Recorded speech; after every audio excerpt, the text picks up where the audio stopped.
Mahomes expected to be ready for OTAs.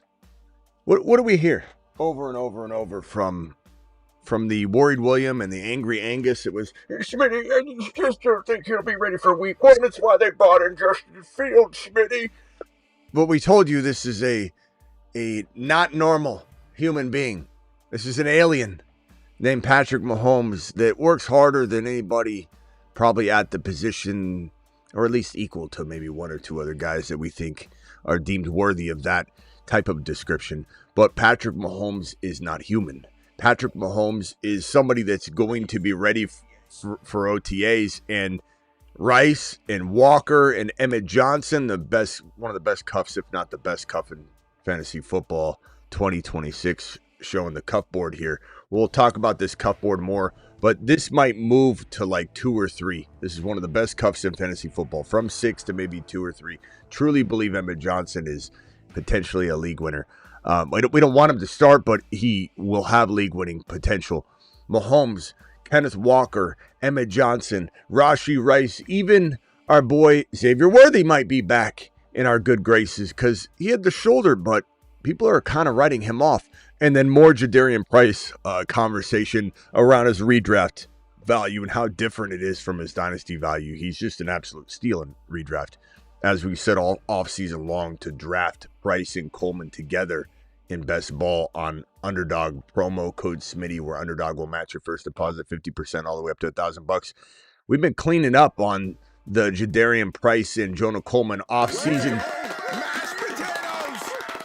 There is a difference between his dynasty value, which we've been cautionary about. Cautionary tales been getting shoved out there on the past handful of streams, and for good reason, because he's climbing potentially too high.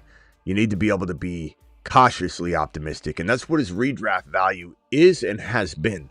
So 2 very different Jadarian Prices. We'll talk about that and more. All this Mahomes stuff. And KC, the Fantasy Football Show, begins right now. File on into the graveyard stream, ladies and gentlemen.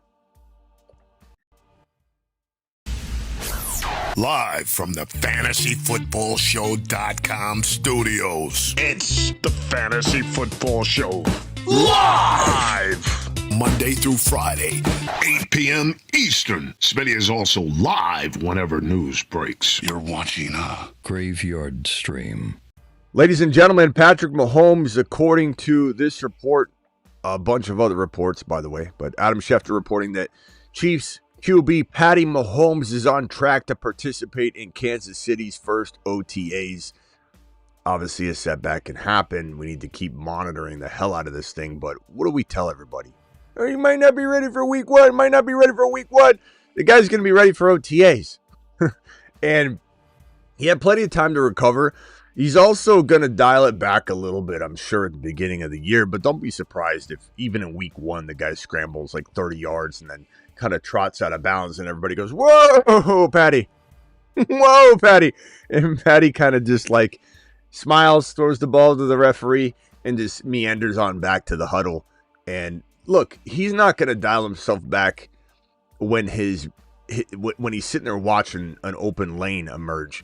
And the parting of the seas could happen for him more than ever. He could have more yards per carry as a running quarterback than he ever has, because Kenneth Walker is going to keep defenses honest. They have to focus on him.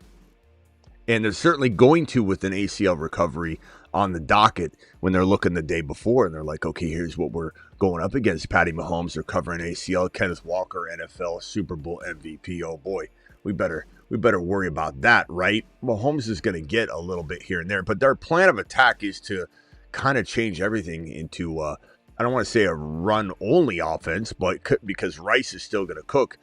But it will be very, very similar, I think, to the years where we have seen this coach, Andy Reid, act like a chameleon and turn an offense into a Jamal Charles-led attack, top 10, top 2, top 3 running back production.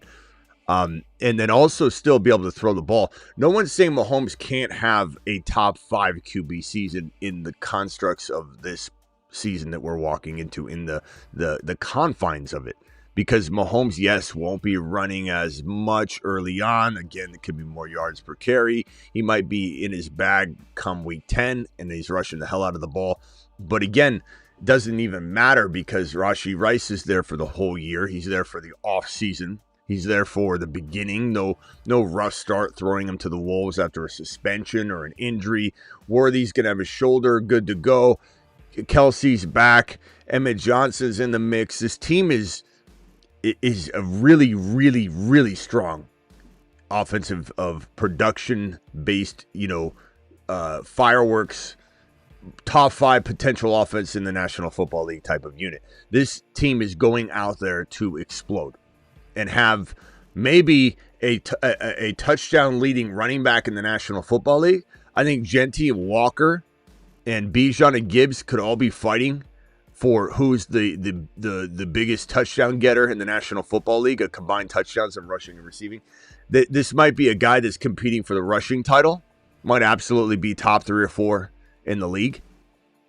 Rashee Rice could be the number 1 receiver in the league if he wanted to. Mahomes gets the kind of production out of Walker I think he'll get, and they'll throw to him too.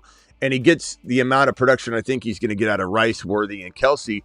This is a 34, 35 passing touchdown capable quarterback, even in a very differently geared offense to run the hell out of the damn ball. And he could still throw for the amount of yards that mix with some of the rushing I think he'll definitely get at the end of the year, and some of it that I think is unexpected. End up finishing with maybe a top 4 to 7 QB season. I say 4 to 7 because there's a lot of great quarterbacks, and they all might be within 25 points of each other. I mean, that range is going to be big. Drake May could be 1. Drake May could be 4. Jalen Hurts with the new additional weapons in Stowers and Lemon, added with, everything else that they plan to probably do to balance out the attack. And Hurts rushing in what he normally rushes in. He could be 4. He could be 7. Mahomes could be 4, 3, 7, 8. It could be anywhere in that range. And all I know is I want shares of all of it. And then you kind of look at, what teams can win Best Ball Mania and fantasy leagues where you're playing best ball. Let's get Jeremiah Love off the screen for this moment. Jeremiah Love, we'll come back to you, pal. Don't feel offended. If we put Rashee Rice into this 2-3 turn area where he's going, kind of hard to get both Rice and Walker in a typical league, but in best ball you can't really do it. It's possible maybe in a grandma league. It's definitely possible in a 10-man league if you were to potentially grab. The only thing you could do is grab Walker in 1, which honestly, if you were drafting at this turn, it wouldn't be the craziest move to make, to be honest with you. In best ball, you could try it if you wanted to try and stack this KC Chief crew. And the only reason why I'd even remotely condone that in a very rare circumstance, just to get that kind of combo, is because I do believe that in this instance, you're reaching for Walker, who's going right here. You're taking Rice a little early here. And what it comes down to is what you can get with this 3rd and 4th round pick. And if you hit home runs with it.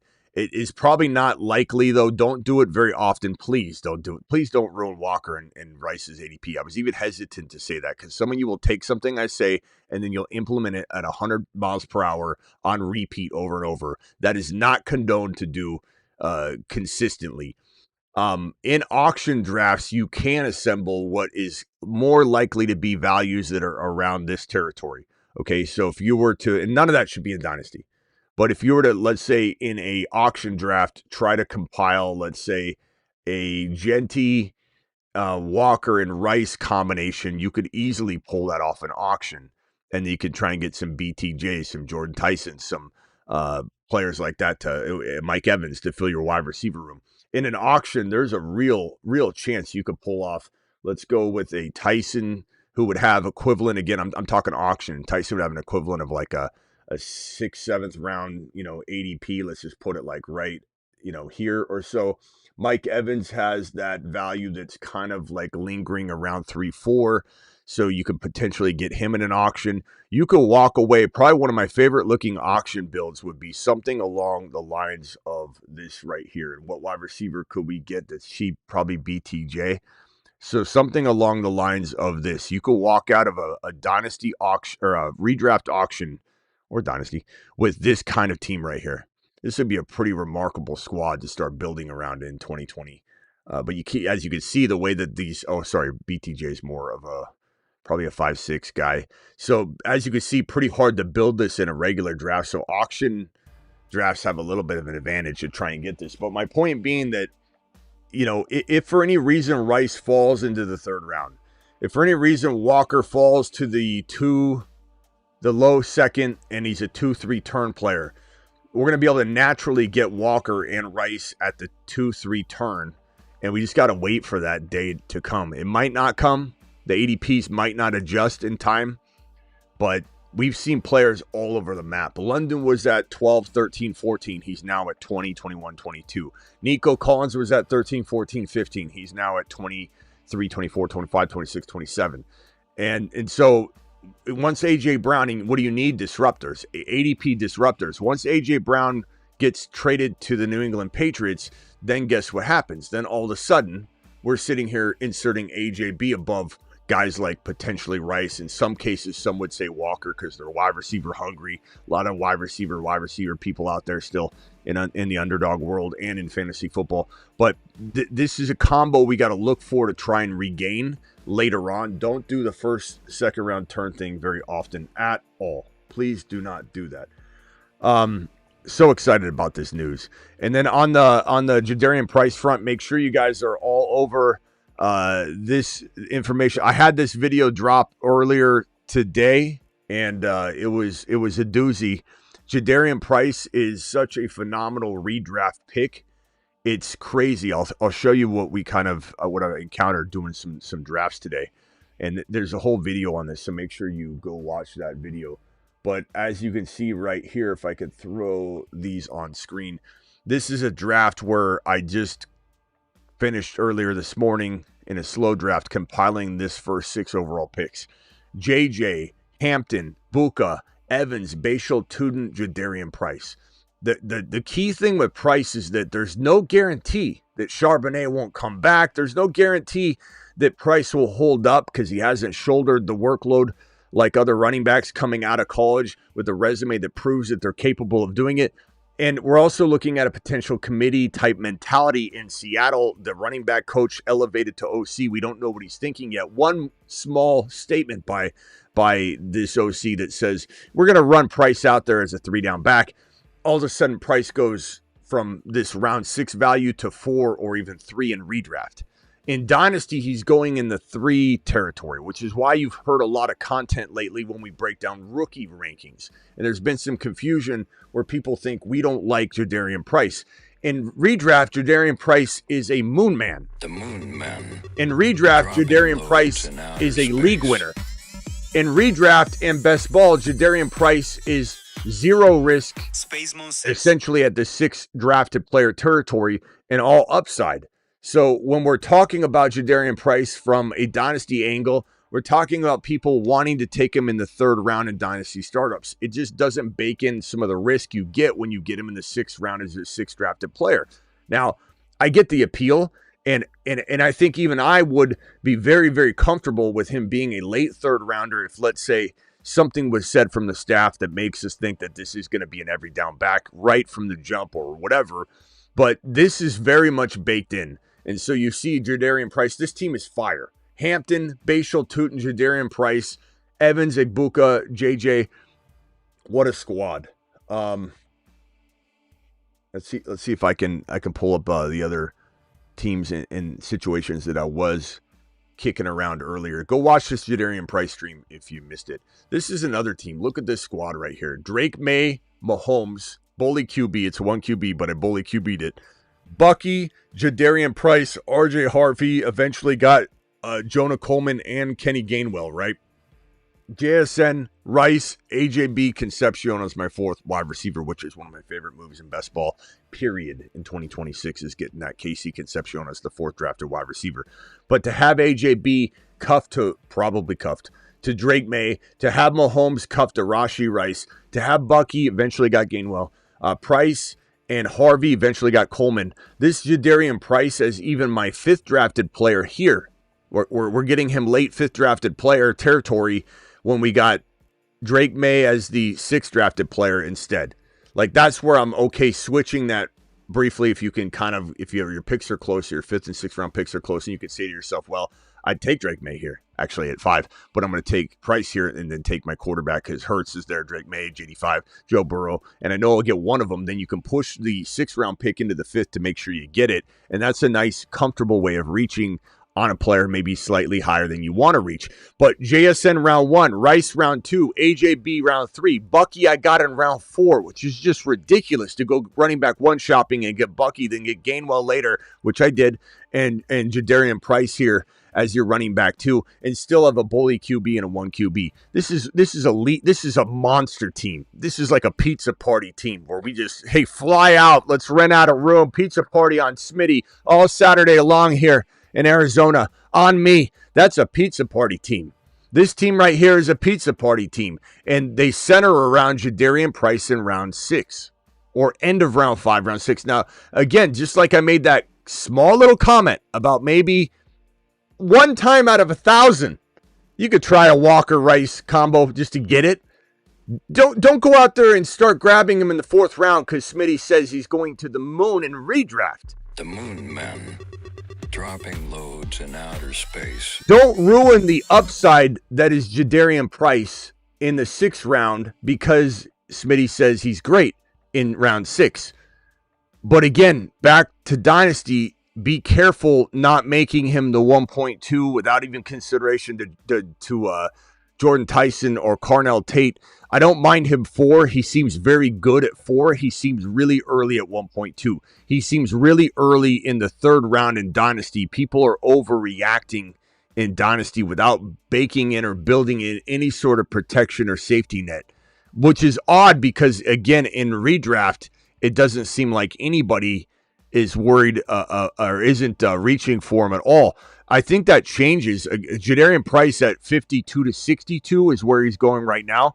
I don't think that will last. I think when we're in August, he'll be in the 4th round at the very, very latest. And that's where we might get back out. Not because we're predicting bust or decline, because we'll already have scooped up enough redraft Jadarian Price loads in outer space that will be good to go.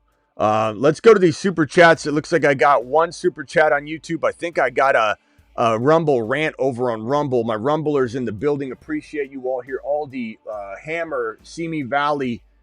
Let's see here. That might be the best squad I've seen. Which one, Hammer? Because I really like both of them. But I'm wondering which one you like. But doesn't the Jadarian Price have 0 risk at that 6th round territory? Like, just looking at it, it's just a phenomenal. He's such a good value in redraft. And I'm glad we're getting back to the redraft Jadarian Price, because we were talking so much about the Dynasty. It started to get like, where people are telling me that you're going to be sorry you watched Jadarian Price is good. Who says Jadarian Price isn't going to be good? Who says I don't love his so I'm like, we got to attack this today and make sure that the difference between Dynasty and redraft is understood. This is a $50 hauler from Hammer doing it live. Give me $50 holler. Get by the brother, Smitty. Give me 50. It's hammer time. Hammer says this is going to be a special year for KC. Having Walker is beyond huge. This is an absolute open playbook. This could be scary. Smitty is the GOAT. Oh, Hammer, do you mean May and Patty? You had May and Patty. Okay. I didn't know if you meant the team that I built where we went auction style. That's what I was starting to think maybe you had said. This would be, this is undraft. You can't draft this team. So I thought maybe you were talking about that, but you're talking about the Patty team. Yeah, I love the Patty team. But this is you can't draft this. Hence why Rice and Walker and Gentile are clumped together. But in an auction, if you go cheap wide receiver shopping, BTJ, Tyson, and Evans, or something along those lines, you can absolutely fit these 3 in there. But what Hammer was talking about, and I agree, it is one of my favorite teams I've drafted so far this year, at least the start of it. This is one of them, though. J.J. Hampton, Igbuka, Evans, Bashal Tootin, Jadarian Price. I do like that one, but the one that he liked, and I do too, just a little bit more, I think is this team right here. Yeah. So it was Drake May, Patrick Mahomes, Bucky, Jadarian Price, Harvey, got Coleman and Gainwell later. JSN, Rashee Rice, AJ Brown, Casey Concepcion. I think I got Likely later, or I did pretty good at the tight end position, even though I waited on it. But man, this is probably one of my favorite teams I've drafted this year so far. I agree, Hammer. It's a squad and a half. Evans at 12 TDs easy. I love Evans. Evans. I'm drafting Evans like clockwork this year. And people are going to say he's going to get hurt, and maybe he does, maybe he doesn't. But if he doesn't get hurt, I'm willing to kind of risk the biscuit on it. I'm not putting all my eggs in one basket, but I'm certainly oversaturating. And to be quite frank, I'm not apologizing about it for a second. Let me go to my saturation real quick. I don't know if the exposure of the teams and players that you've drafted are in there until I don't know if it shows them until they're completed though. Yeah, because it's under completed, so I don't think it's going to show. But I have Casey Concepcion in 50% of my NFL drafts, or my fantasy football drafts from the NFL draft on. So the post NFL drafts. And only 10 are completed yet, so this isn't showing all the teams that I have. I'm pretty sure Jadarian Price is going to be my number one or in my top 5 drafted players from the NFL draft on. And if we go back to the previous exposure from before the NFL draft, so pre-NFL draft best ball exposure, my number, let's see, where was Jadarian Price? He was 30%, 30 something percent. Let me see, 30 something percent, 33% exposure, and inside my top 15 over, most drafted players. Jonah Coleman was 3rd. Mike Evans is 5th. BTJ, I got a lot of BTJ shares. I got Kenneth Gainwell and Bucky both at 30% inside the top 13. So equal percentage. But if I go right now to my exposure, which again doesn't have all the pending drafts, I got Coleman as my most drafted player at 60%. Mike Evans is my 2nd most drafted player at 60%. Casey Concepcion is my 3rd most drafted player at 50%. Igbuka as my 4th most at 40%. Jadarian Price at 40%. So this does not even include, let me show you real quickly. This does not even include, I'll put it up here on the screen. This does not include the, I don't know, freaking, I want to say like 50 pending drafts right now that have probably Jadarian Price in maybe 70% of them. So this number should grow in crazy fashion. Let me put this up on the screen. I got Price in probably 70% of all the drafts that are currently still going.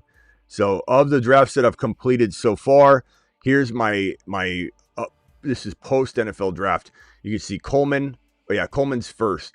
60%. Mike Evans 60%. Casey Concepcion 50%. Kenny Gainwell 50%. Buka 40. Worthy 40. ETN 40. Travis Hunter 40. Jadarian Price 40. I got a few ties here. So essentially Jadarian Price is really 1, 2, 3, 4 tied for 5th. Bucky Irving, I believe, is still really close. Rashee Rice I have at 20 something percent. But that's the current exposure on Underdog right now. And that's not through, more than 10 drafts right now because it hasn't completed yet. Phone lines are open. We're talking not only Mahomes, Walker, Emmett Johnson, Xavier Worthy, Rashee Rice, but also Jadarian Price. I think Worthy is very slept on this year. I agree 100%, my boy. Appreciate you dropping this. Was that a super chat? Hold on. What was the super chat from? Yeah, that was it. I think Worthy is very slept on this year. Thank you, Trust, for dropping that super chat. Appreciate you. Phone lines are open. Dial in, dial in, dial in. Call into the show. Call into the show.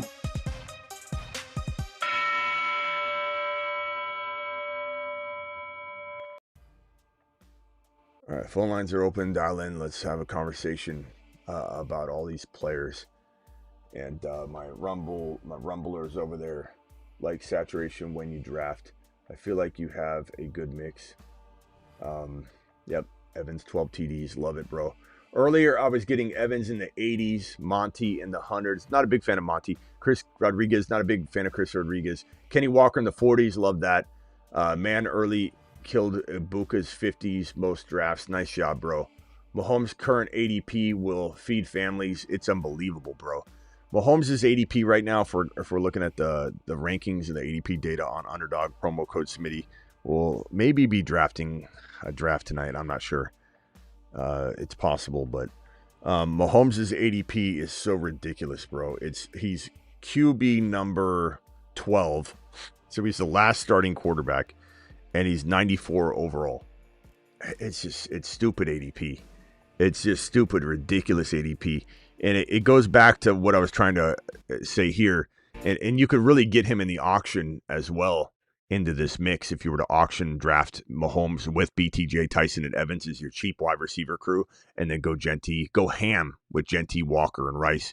And if you couldn't get that, maybe you got to kick one of these players loose and get an even cheaper player. But if we're trying to actually draft what we're talking about here, you're getting Walker or Rice, let's say, and then you get Genty, and then, or let's say you're drafting at the middle. So let's say it's JSN, but who's been slipping a little bit. You can get him sometimes at 5 and 6 overall, which is really, really nice. It bakes in any sort of potential decline that the Seahawks could have this year for losing, not only their offensive coordinator, but just changing systems and everything else that they lost a Super Bowl MVP. You could easily get, Rice or Walker and then just grab Mahomes as even your second quarterback. Mahomes is sometimes my number one QB, and then I grab not only a Brissett, but like a potential Baker, a potential Dart or Malik Willis with Mahomes. So I'm never really drafting Mahomes, without any sort of consideration of like, what if some setback happened between now and week 1. But you're getting him in this 7 or 8, 9 territory. Maybe in non-best ball, you have to take him a little higher. But what a steal! What a steal he is. He truly, you pair him with another quarterback around his value territory like Baker, and you have yourself a league winner at that cost of entry. Love Chris Bell, Matt Huff. I always talk about Chris Bell. I think he's the number 1 wide receiver in Miami, and I think that he could be a top 3 or 4 wide receiver from the class. We got to wait and see. Unfortunately, it's not necessarily a this year thing. It's a wait and see type of thing. Hammer, you're live. Anybody else want to dial in? Dial in now. Hammer, what's going on? File on it, young man. Yeah, I don't want to put obviously the cart before the horse, but I think just Patty Mahomes and his work ethic. I mean, it's always been through the roof, but I don't know if people really understand the magnitude of having Kenneth Walker. I mean, since they've been winning for how long? I mean, they haven't even had a running back. I mean, it has been Patrick Mahomes, like the leading rusher, like the past 2 years. Yeah, they haven't had much at all. Putting up the playbook, which almost is again, the AFC this year, I think it's probably them. Curious to see what the Chargers do, if they can string it together. I mean, Josh Allen's in the mix, Burrow, but I mean, I think they're going to have an amazing season. Yeah. I'm not trying to say anything. I don't know. But look, I love the Broncos, but I haven't reordered these yet. I'm going to do a division by division breakdown soon, guys. I might even do a team division by division, then team by team with the fantasy football assets. But I might actually have a KC, Chargers, Denver, even though Denver is being penciled in as this, top team in the league, or at least the AFC on paper. I mean, the Bo Nix injury. Yeah, it really worries me because things fall apart. Herbert offensive line fixed, Ladd kicking it off in I think great fashion this year, and then getting that running attack looking a lot like Mike McDaniel's usual rushing attack. KC's just unstoppable, I think, this year because of Walker. Such a smart move, such a smart play. Yeah, I think the division winners will be Buffalo, KC. Man, Baltimore looks strong right now. The defense is going to be really good. I don't know if it's going to be the Bengals. Yeah, I don't know if it's going to. Yeah, Jacksonville wins that division is trash. I don't know if it's going to be the Bengals or the Ravens. I'm going to put the Ravens for right now. But I think the Bengals are going to look a lot better this year. I think they'll make the playoffs. They'll grab a wild card spot, but it'll be tough. It'll be tough sledding because if New England and the Bengals grab 2 of the only 3 wild card spots available, that means that one of the Broncos or Chargers are out, and that's assuming the Steelers aren't good and Tennessee doesn't really surprise. But it's actually like when you look at it, it used to be where you're like, oh my God, how are you going to make the playoffs? But really, after the Broncos, okay, so when we're talking about wild card winners, Patriots, or let's just say Buffalo is the wild card. You think whatever you want if you're envisioning the Patriots winning or the Chargers winning or the Broncos winning, whatever. But let's just assume that it is these 4 teams. You have 1 team, the Patriots, 2 teams, the Chargers, 3 teams, the Bengals, and then the Broncos. And so only one team, it is tough, but only one of these teams is, the other 3 are making it, if I'm guessing right now. And so it's actually not like super competitive past that. Like it's not deep past that. You go to the other side of the fence, you got the Eagles, the Rams, the Lions, and the Bucks, let's say. And so you have Seattle, you have Chicago, you have San Francisco, you have Dallas, you have Washington, you have maybe the Vikings, maybe not, maybe the Saints, maybe not, maybe the Falcons, but there's a lot more competition here to grab the 3 wildcard spots. So it's kind of we might see an NFC champion this year, maybe, we'll see. We'll see if KC allows it. I think it could be the Rams. I Lions? wouldn't mind also. Yeah, Lions. I wouldn't mind seeing Stafford go out. Maybe winning a Super Bowl. My early front runners are going to be Eagles, Rams, Lions, and then KC, Buffalo, Baltimore. Like if I had to narrow it down to 7 right there, and then if I had to pick, I'd say KC versus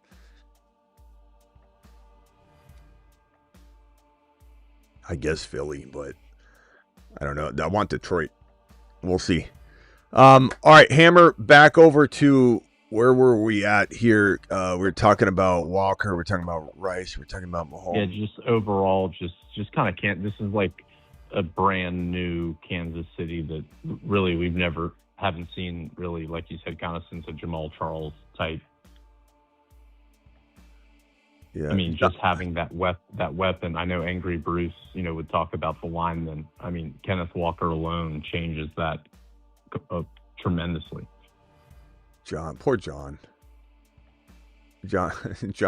I don't know. Okay, first of all, let me read John's take a lap moment before I send John on a big fat lap. John, I hope you got your shoes laced up. I don't understand the Seahawks aren't good now.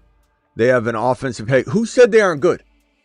Who like Hammer might think less of it, but he hasn't. I said they regress. Well, hold on. But he's talking to me because you got on the line, and I don't think it said anything. So he's referencing me. When did I say they weren't good?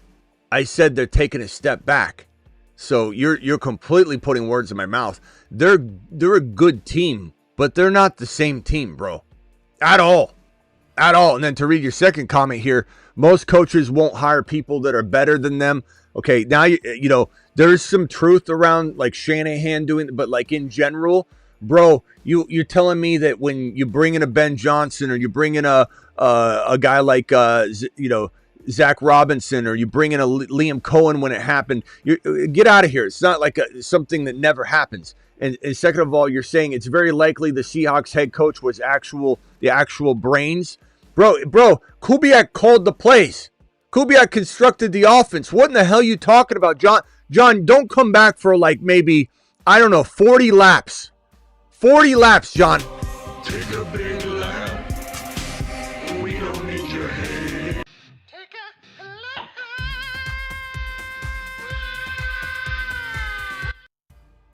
Okay, go ahead, Hammer. I'm sorry. I had to read that. No, that was good.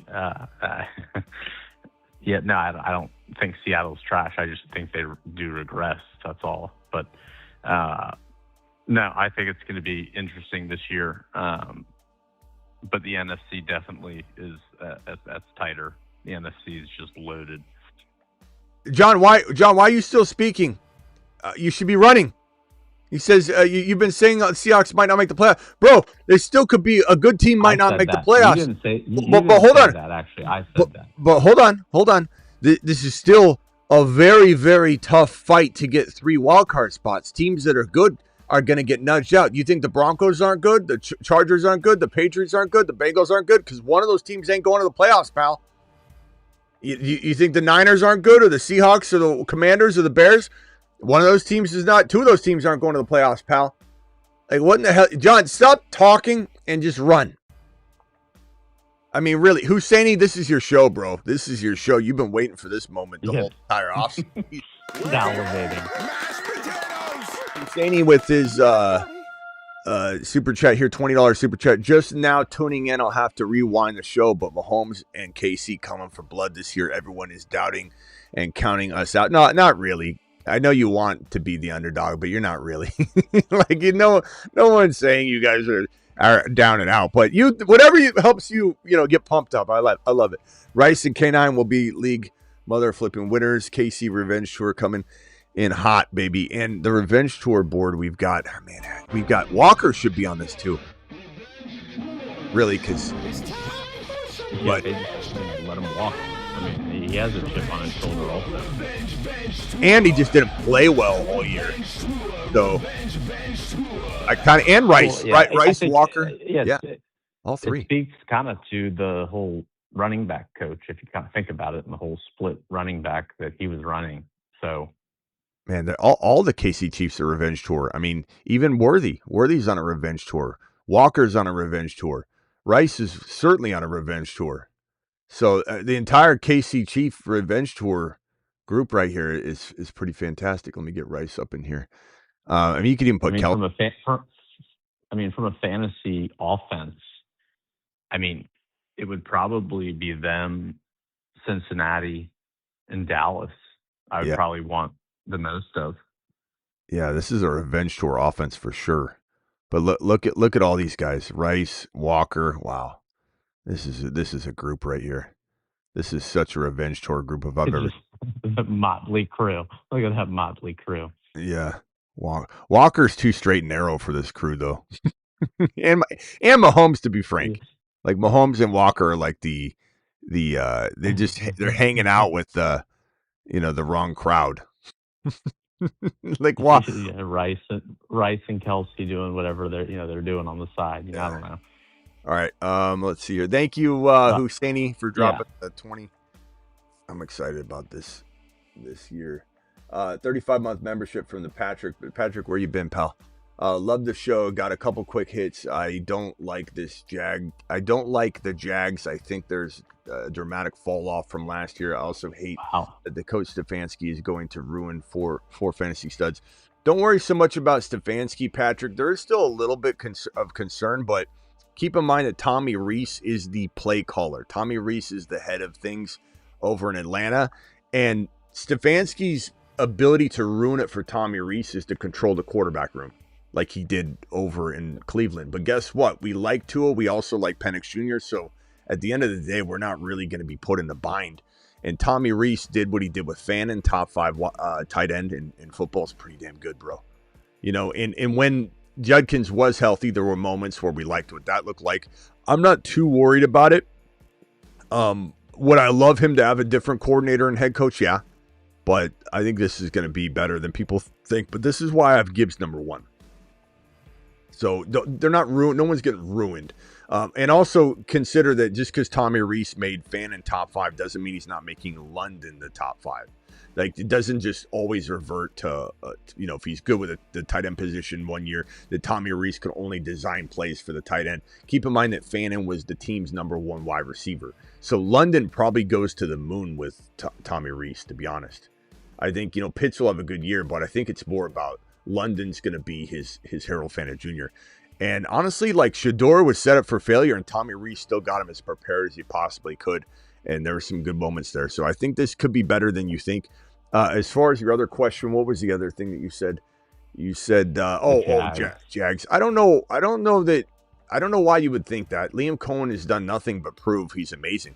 Like I'd love for you to call in and argue that. Not because I want to tear into your point, but I want to know what you're thinking. What makes you think they're going to regress, or gives you some sort of negative vibe there when they did all that they did with the wide receiver room it was in shambles with the injuries, and they still marched on and did what they did, and having Etienne and Tootin both thriving when they both were on the field at least, and now you have Tootin ready to take that next step forward. And you look at what Bucky did with Liam Cohen, you look at what Etienne did with Liam Cohen. I can almost guarantee you that if Tootin stays healthy, he's going to be a top 8 running back. So I don't know where you're coming off as a Jaguar, I guess, cellar dweller predictor, but I would love to hear your take on it anyway, if you want to dial in. Anybody else wants to dial in. Who's dropping gifted memberships over here? The Patrick dropping 10. Thank you, Patrick, dropping 10 gifted memberships, my man. I'm sorry, what, Hammer? Yeah, no, I was just going to talk about, I just really like Jacksonville. I mean, Etienne, I'm not going to say he was left for dead, but, I mean, Liam Cohen pretty much got him a new contract. It's pretty, I mean, the moves that he was able to do in just a year with Lawrence was, I mean, I think they just only get better at this point, actually.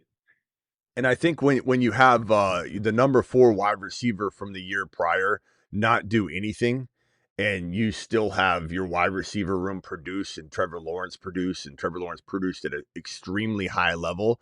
You give me Parker Washington, P. Wash, and BTJ. You give me Travis Hunter, who is still, yes, playing wide receiver. Don't listen to the non-ball knowers out there that tell you that Travis Hunter won't play wide receiver this year. Travis Hunter's trying to tell you that that's all BS.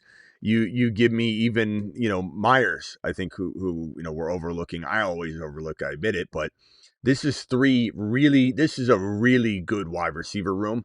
This is a elite rushing room under Tootin, and quite honestly, Trevor Lawrence, the division's trash. Yeah, exactly. So there you go. Half you face each of those teams twice, and so this is a team that's going to have 10 wins because of that.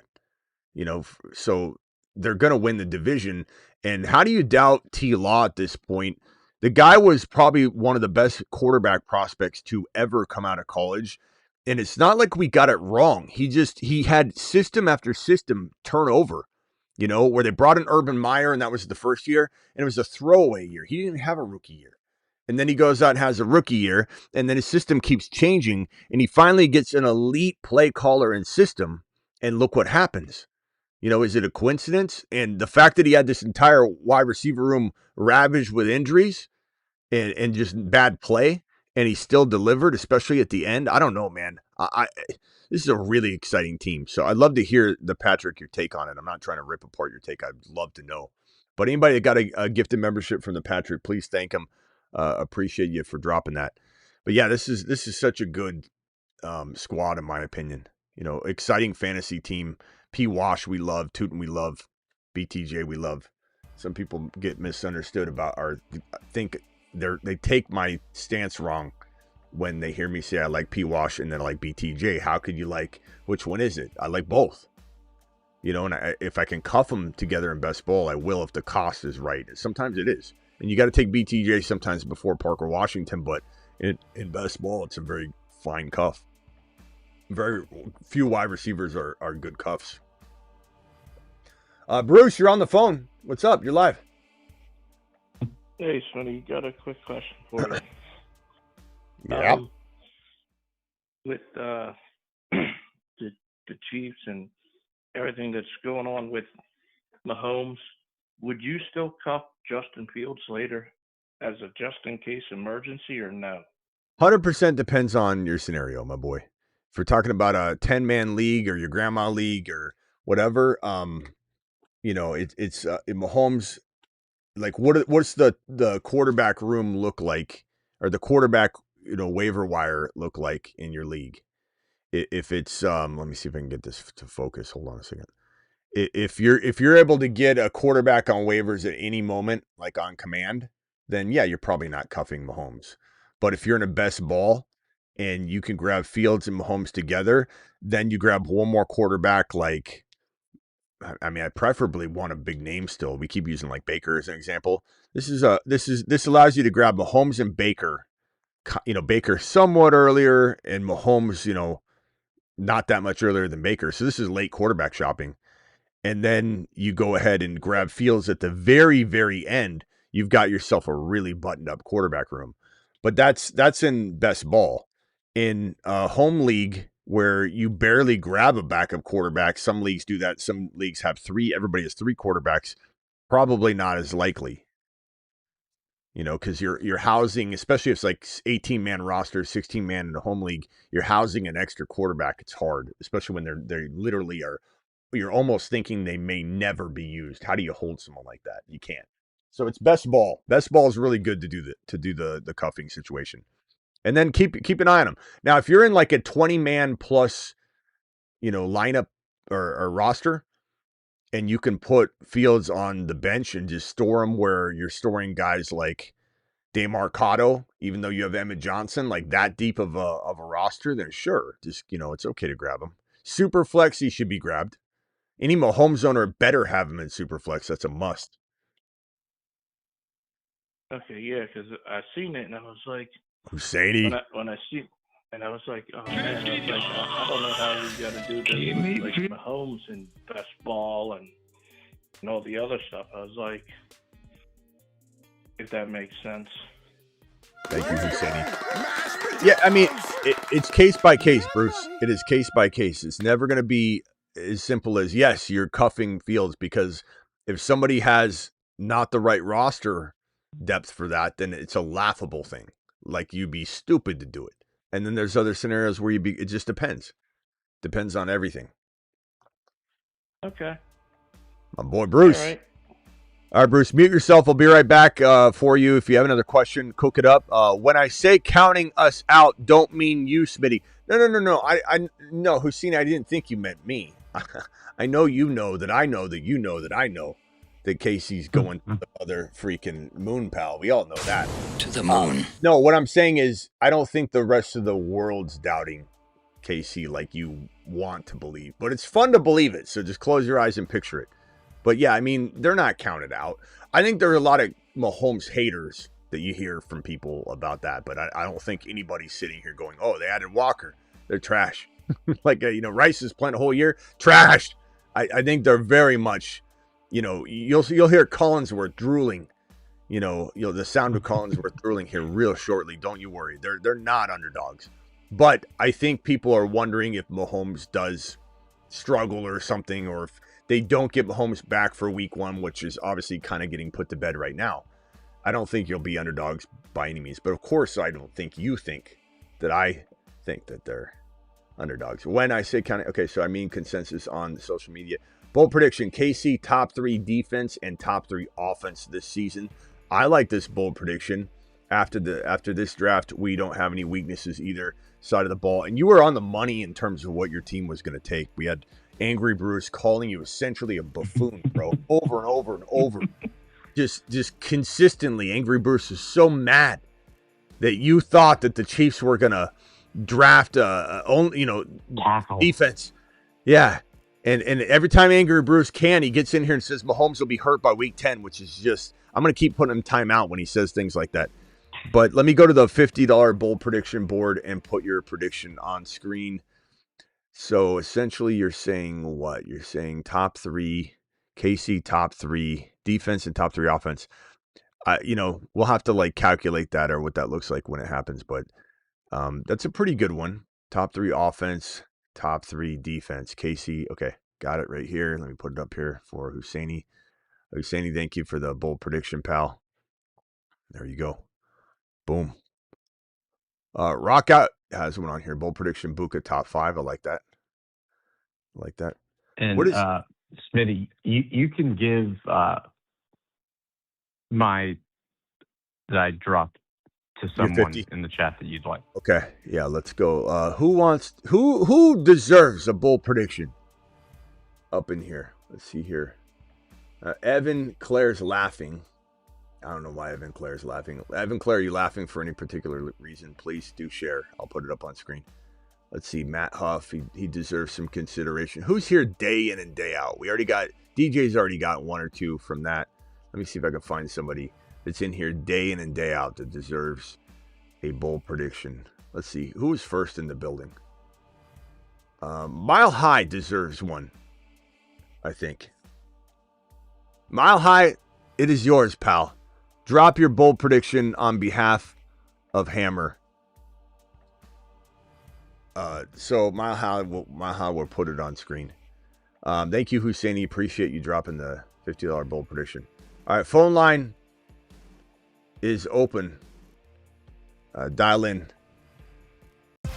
Call into the show. Call into the show. Yeah, Sergio does deserve one too. Next one, I'll try and remember to give to Sergio. Romario, thank you for dropping the 5 gifted memberships. Monster. What else we got, Hammer? What do you think about the last? Oh, go ahead. No, the Jadarian Price. I think some of the Emmanuel Wilsons, and I think they're kind of being almost seen as throwaways, which I don't really understand. I think from the small clips of Price, obviously talented. I mean, it's not a knock on him. I don't love the environment.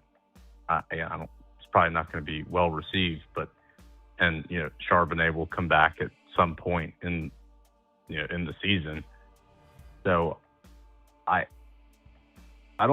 not as high on him as most people. Yeah, I hear that. If I had a larger clip, college resume, it might be different. But again, I mean, they took him in the first round. I mean, I'm not just saying, you take a player in the first round, it's a guarantee. But I mean, there's an investment there. So I just think this value here is just crazy in redraft. It's such a stark difference between dynasty and redraft, and that's why it's everyone drafting him in the top of the third, mid third, late third, and dynasty startups. They're not packaging any sort of risk for all the things that we're talking about. But Jadarian Price right here is my sixth drafted player, and going in, and I do like Jordan Tyson, for example. But he was taken right before. But there are some players that are still pretty good, like BTJ, MHJ, Jordan Tyson, JD5, that are right where Price is getting taken. But this is such a good value. He's just a league winner in redraft. But there is a big difference between redraft and dynasty. I think all the risks you're talking about are cut in half, in redraft, given his ADP. But right. I do believe his redraft ADP will climb to where his dynasty ADP is. I think it's going to be really close once people start getting on the hype train. And they're already starting to, but people are still a little cautious. They're waiting for, the head coach or offensive coordinator to say something about workload or something. Watching him catch, some passes is going to definitely hurt his ADP and hurt it. I think a few nights ago we were talking about him and Bucky was brought up, and I'm taking Bucky all day long if it's that price range. It's not even close, but I remember that was brought up a few nights ago in regards to Price. Yeah, Patrick dropping a $50 prediction. Let's see what this one is. Thank you, the Patrick, dropping the $50 prediction. The Patrick says Jags finished third in their own division. Okay, so another Jag comment. Which, look, I like your commitment to it. Let's put it up on the board. That is bold. I think one year we had, like Ron, I forget some of the ones Ron Navy had. Ron dropped like 10 of them. But everybody was trying to go so bold. Like some of Ron Navy's were like, I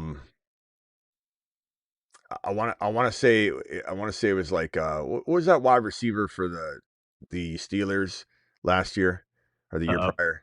The rookie. What was his name?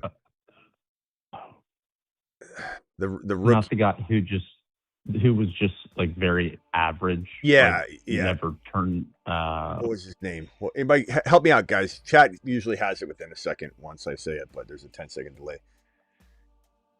It's the guy Ron Navy loved. He always talked about him, but like Ron would come out and Deontay say, Johnson. No, Johnson. no, not Calvin Austin either. It was the other one. It was the freshly Deontay Johnson. Nope, he's older. He's a lot older. We're talking about the freshly drafted guy after Calvin Austin. It was the fresh Roman Wilson. Thank you. Who was that? Roman Wilson.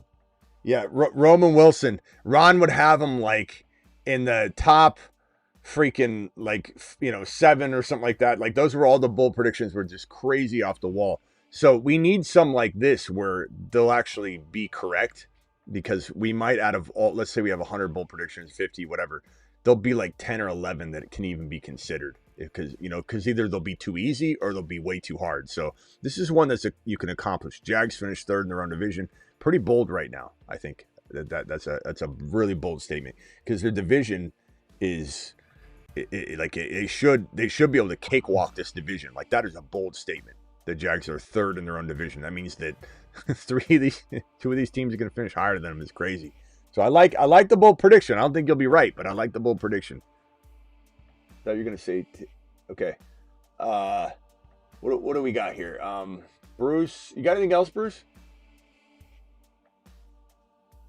Thank you, Husseini. Thank you, Patrick. Hold on, I was on mute. I do. How hard do you think it would be to get Genty and Love on the same team? Genty and Love on the same team.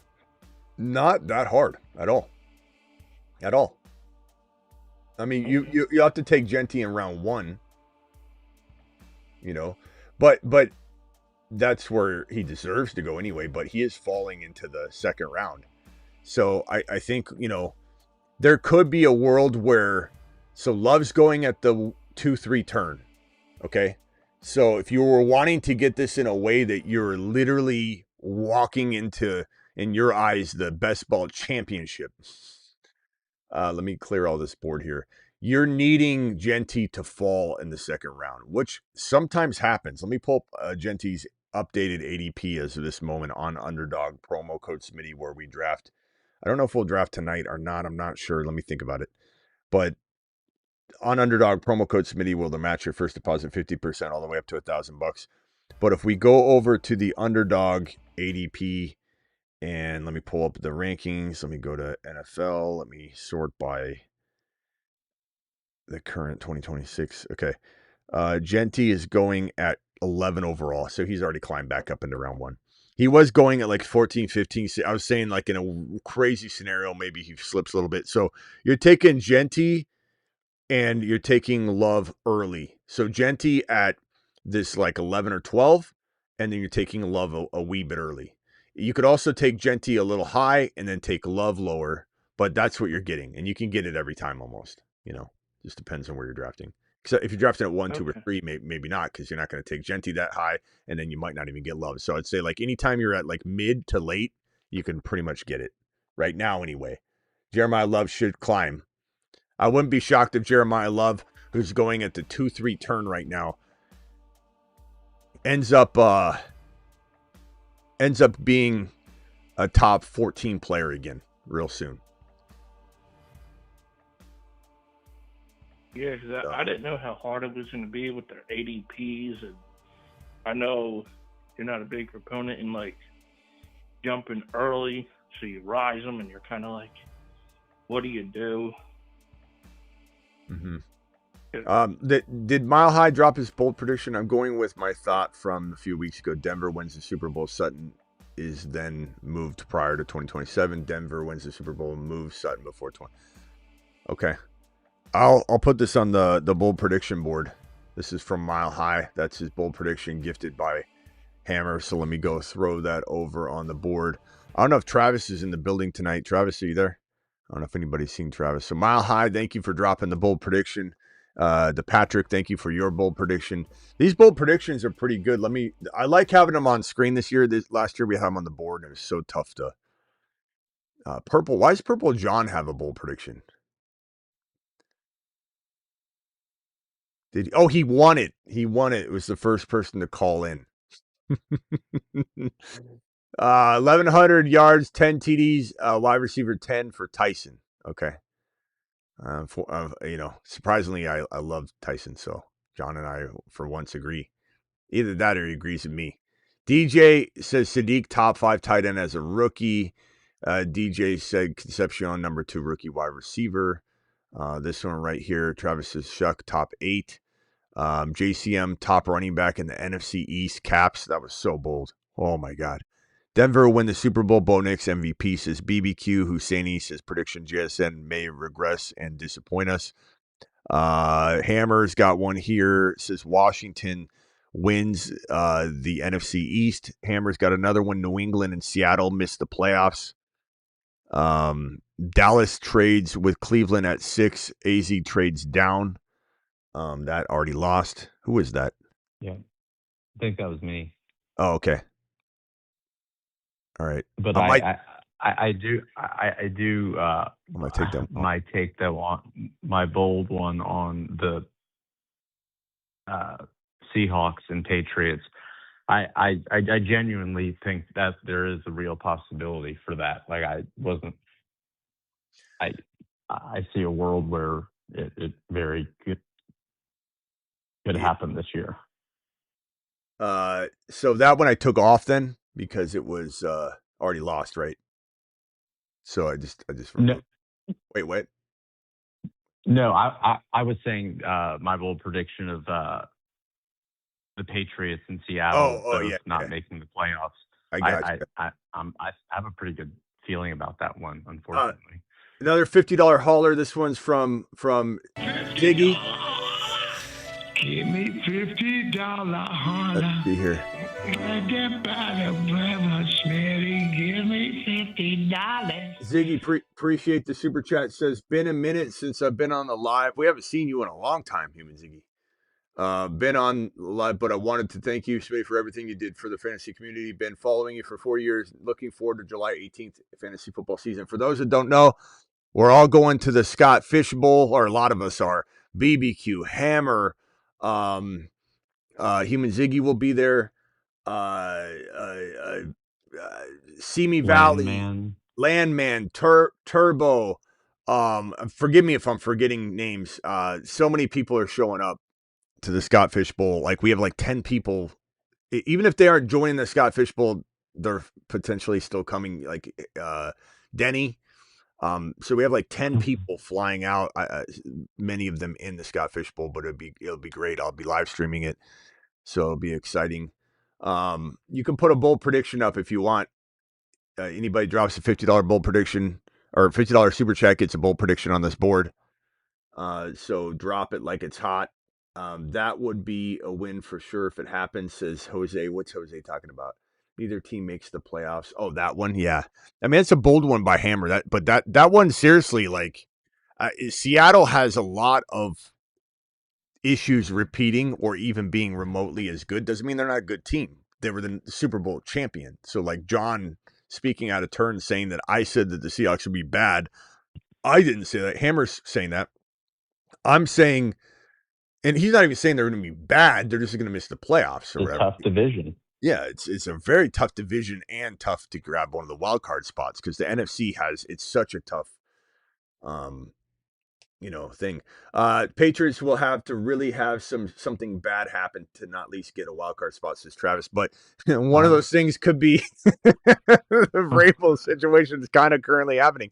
But I really think that thing is either going to get ripped open again and they're going to have to make a move. But honestly, I think keeping Vrabel maybe holds them back. I think if they rip the Band-Aid off now and just make the change and just say, look, we can't keep dealing with this Vrabel nonsense over and over and over. Dinah Rossini, imagine if she comes out and speaks, that it's going to rip every scab open again.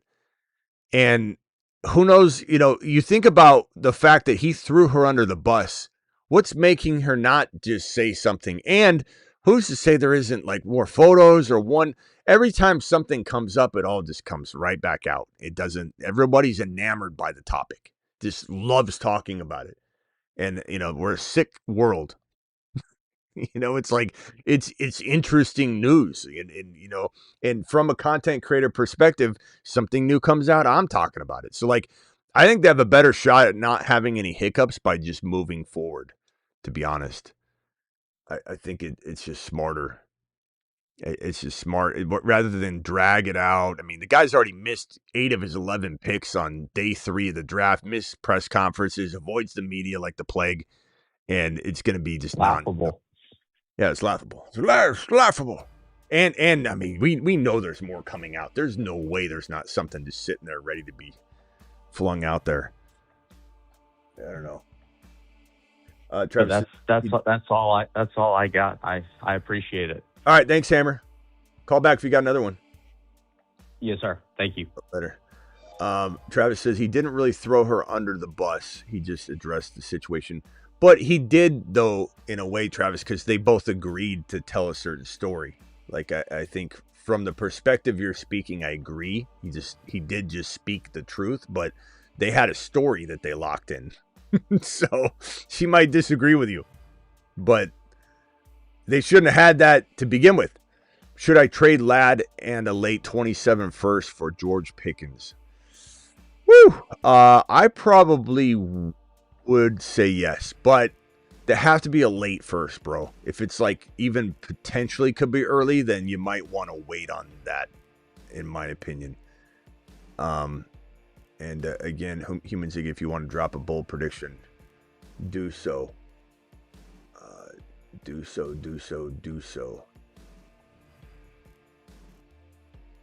Bruce, you got anything else, bro? No, but I got something that you might laugh at, Smitty. You're probably right. I think Price is going to be the highest rookie scoring running back this year. Hey, there's nothing laughable about it. I mean, he is in a fantastic redraft situation. There's a reason he's on the Moon Man list. The Moon Man. And dropping loads. Just be careful in Dynasty, as we keep saying, until we get a real good feel of the situation. And I'm not saying, don't go out there and try and get him late and be late to the party.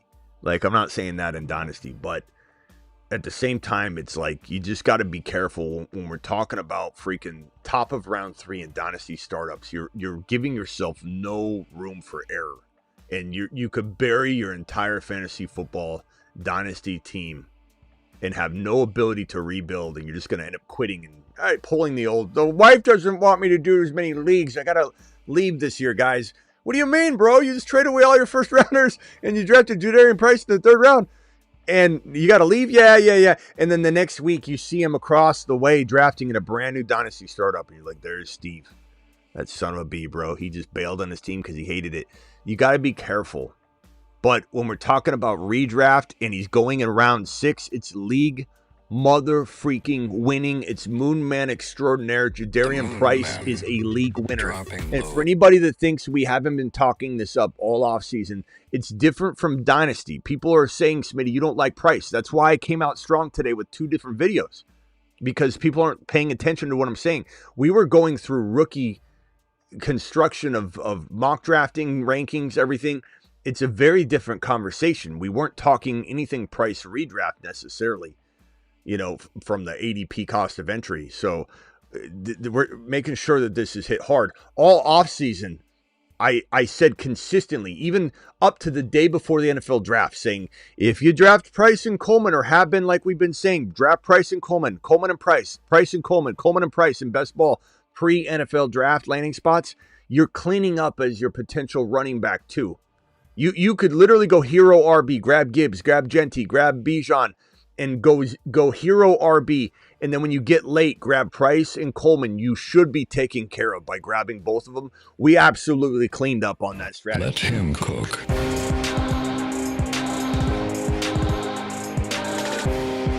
Real quick, Bruce, hold on 1 second. We got one more super chat from Hammer. Hammer wants another bold prediction on the board. I don't blame him. Let's see here. Hammer, bold prediction. Let's go over to the bold prediction board. I haven't read it yet, so let's pull it right up and just read it live. I have a feeling this is going to be... I wonder if this will be KC related. Let's see what he says. Bold prediction: George Pickens signs a long-term contract before the season. I like this one because we talked about this all day yesterday. Everyone's acting like he still can't get an extension. This is Jerry playing mind games. Sign your contract now or else. And everybody's like, okay, they said they're not going to sign him to a long-term deal. I know firsthand, Cardinals said they were not signing Kyler Murray to an extension. And then they signed it the next month. So George Pickens, this is easily could be the case, and fully think it's like 40% likely. I think it's a 40% chance George Pickens gets a long-term deal. Hammer's prediction will be correct. 40% likely. That's a big number. I'll be at Fishbowl. Oh yeah, Husseini will be there too. Husseini's going to be at Fishbowl. BBQ is going to be at Fishbowl. In Tempe. We're trying to get Silver Rapture to drive the Chevy out and be security. But I forgot Husseini's getting. Like, I'm sorry guys if I forget anybody that's going to be there. Turbo. There's others that I'm just totally blanking out. Some of your YouTube names are different than your names, so like I get confused because I have to remember. Imagine having to remember me as Smitty and like Big Dog. Always Big Dog Smitty and Ruthless Warrior 5764. It's hard. It's hard to remember. It's hard to remember people as it is, let alone everybody's got 3 different names. Human Ziggy says bold prediction is Chris Rodriguez will have more carries and yards than Tootin at the end of the season. Okay, we'll put that up there. I don't like it. Don't like your prediction, I'll tell you that. You might get lost. Just kidding. Yeah, well, here's what I have to say about your let me put it back up here. Here's what I have to say about your prediction, though. I'll say the narrative, I know you haven't been here a while, but what you usually hear from me over and over on this topic is, guess who also played for Liam Cohen? Tootin last year in the NFL. I always laugh at that particular stance. Rodriguez will have more carries and yards than Tootin. Okay, so we'll put that there. Boom. We know it's for the season. But when people say, "Oh, he played for him in college," it's like, well, Tootin played for him in the pros, and he picked him to be the starter. And honestly, he had the key several times, and Etienne just snatched him from him and kept running. He said, "Catch me outside," and Etienne just kept running when Tootin was grabbing the keys. He was literally grabbing them, and then Etienne escaped. But I'd rather take the guy that played for Liam Cohen in the pros than play for him at the college level. So I think that narrative gets overspun. But hey, it takes a bold one to win, right? And I can't win. Yeah. Even when I put bold predictions up there, I don't necessarily, I can't win. I can't win the contest. He also got paid a lot of money this offseason, but you don't have to agree with. That's why it's bold. 100%. Drop it like it's hot. Thank you, Hammer, for your bold prediction. Thank you, Ziggy, for your bold prediction. George loves this environment and balls out. George Pickens wants to stay. Lamb wants him to stay. The boys are willing to renegotiate their contracts to get more found money. And at the end of the day, I think Jerry's very, very influenced by other people's opinions, even though he pretends he's not. And I think what he likes to do is he likes things to be his own idea, even though it's not, So Jerry's going to be like, it's my idea to sign him. It's my idea to now change my mind and sign him. So Jerry's going to look to do it. It was a control game. He's like, sign the offer we offered you. Pickens is like, it's not enough money. He goes, then sign the tag. And if you don't sign the tag, you're sitting, good luck. We're not talking anymore. And so now Pickens is being punished. Won't let him get traded. Won't, whatever. And so now that he's done what he's been told to do by Jerry, because Jerry's such a control artist, now they might say, well, in the boardroom, Jerry, I know this is your idea. What if you signed him early? Good idea, Jerry. Jerry's like, that is a good idea. That is mine. That's my idea. I think I'll go ahead and do that. Why? Because I want to sign him now. So we're going to do what I want to do.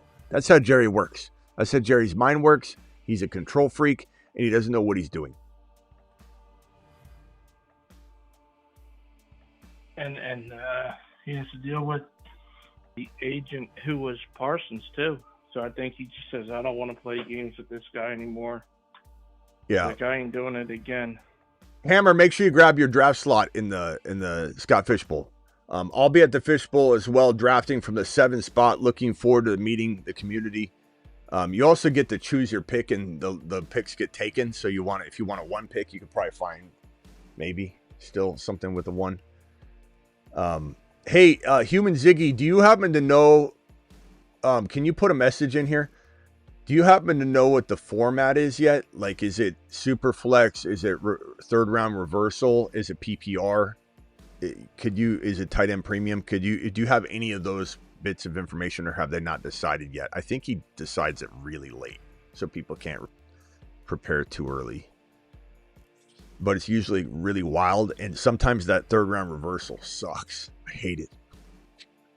You pick the 1 pick, and then you get third round reversal, and you're like, oh my God, really? So, but that's kind of the fun of it. There's only 4 spots left, says Human Ziggy. So grab that spot, Hammer, please. No details on scoring yet. Coming soon. Okay, let us know when you know. If you could, please email me, and then I'll do a show on it, which will help promote it. So it'll be good. But I can't stand. Bruce, we'll see you later. Bruce, you have anything else, bro? You can call back in real quick. I can't stand to be honest, some of the weird stuff that you can't prepare for, but that's part of the fun that they like in this, that no one knows how to win it. No one's really prepared for it. Everyone's got to just do their own recon on it and try and predict what, because like last year, kickers scored more than most players. So a lot of people started like 5 kickers instead of like running backs.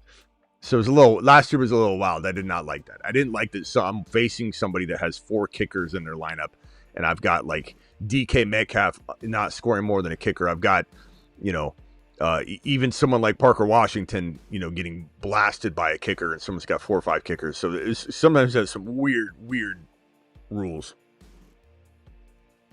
Hammer is already in the draft slot. Okay, good. Nice. And if anybody just comes down, we'll probably like meet up beforehand, and we'll have a good time that weekend. So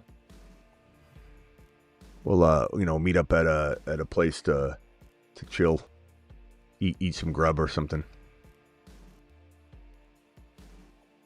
All right, what else we got? Phone lines are open. Let's take a few more calls. Call into the show. Call into the show.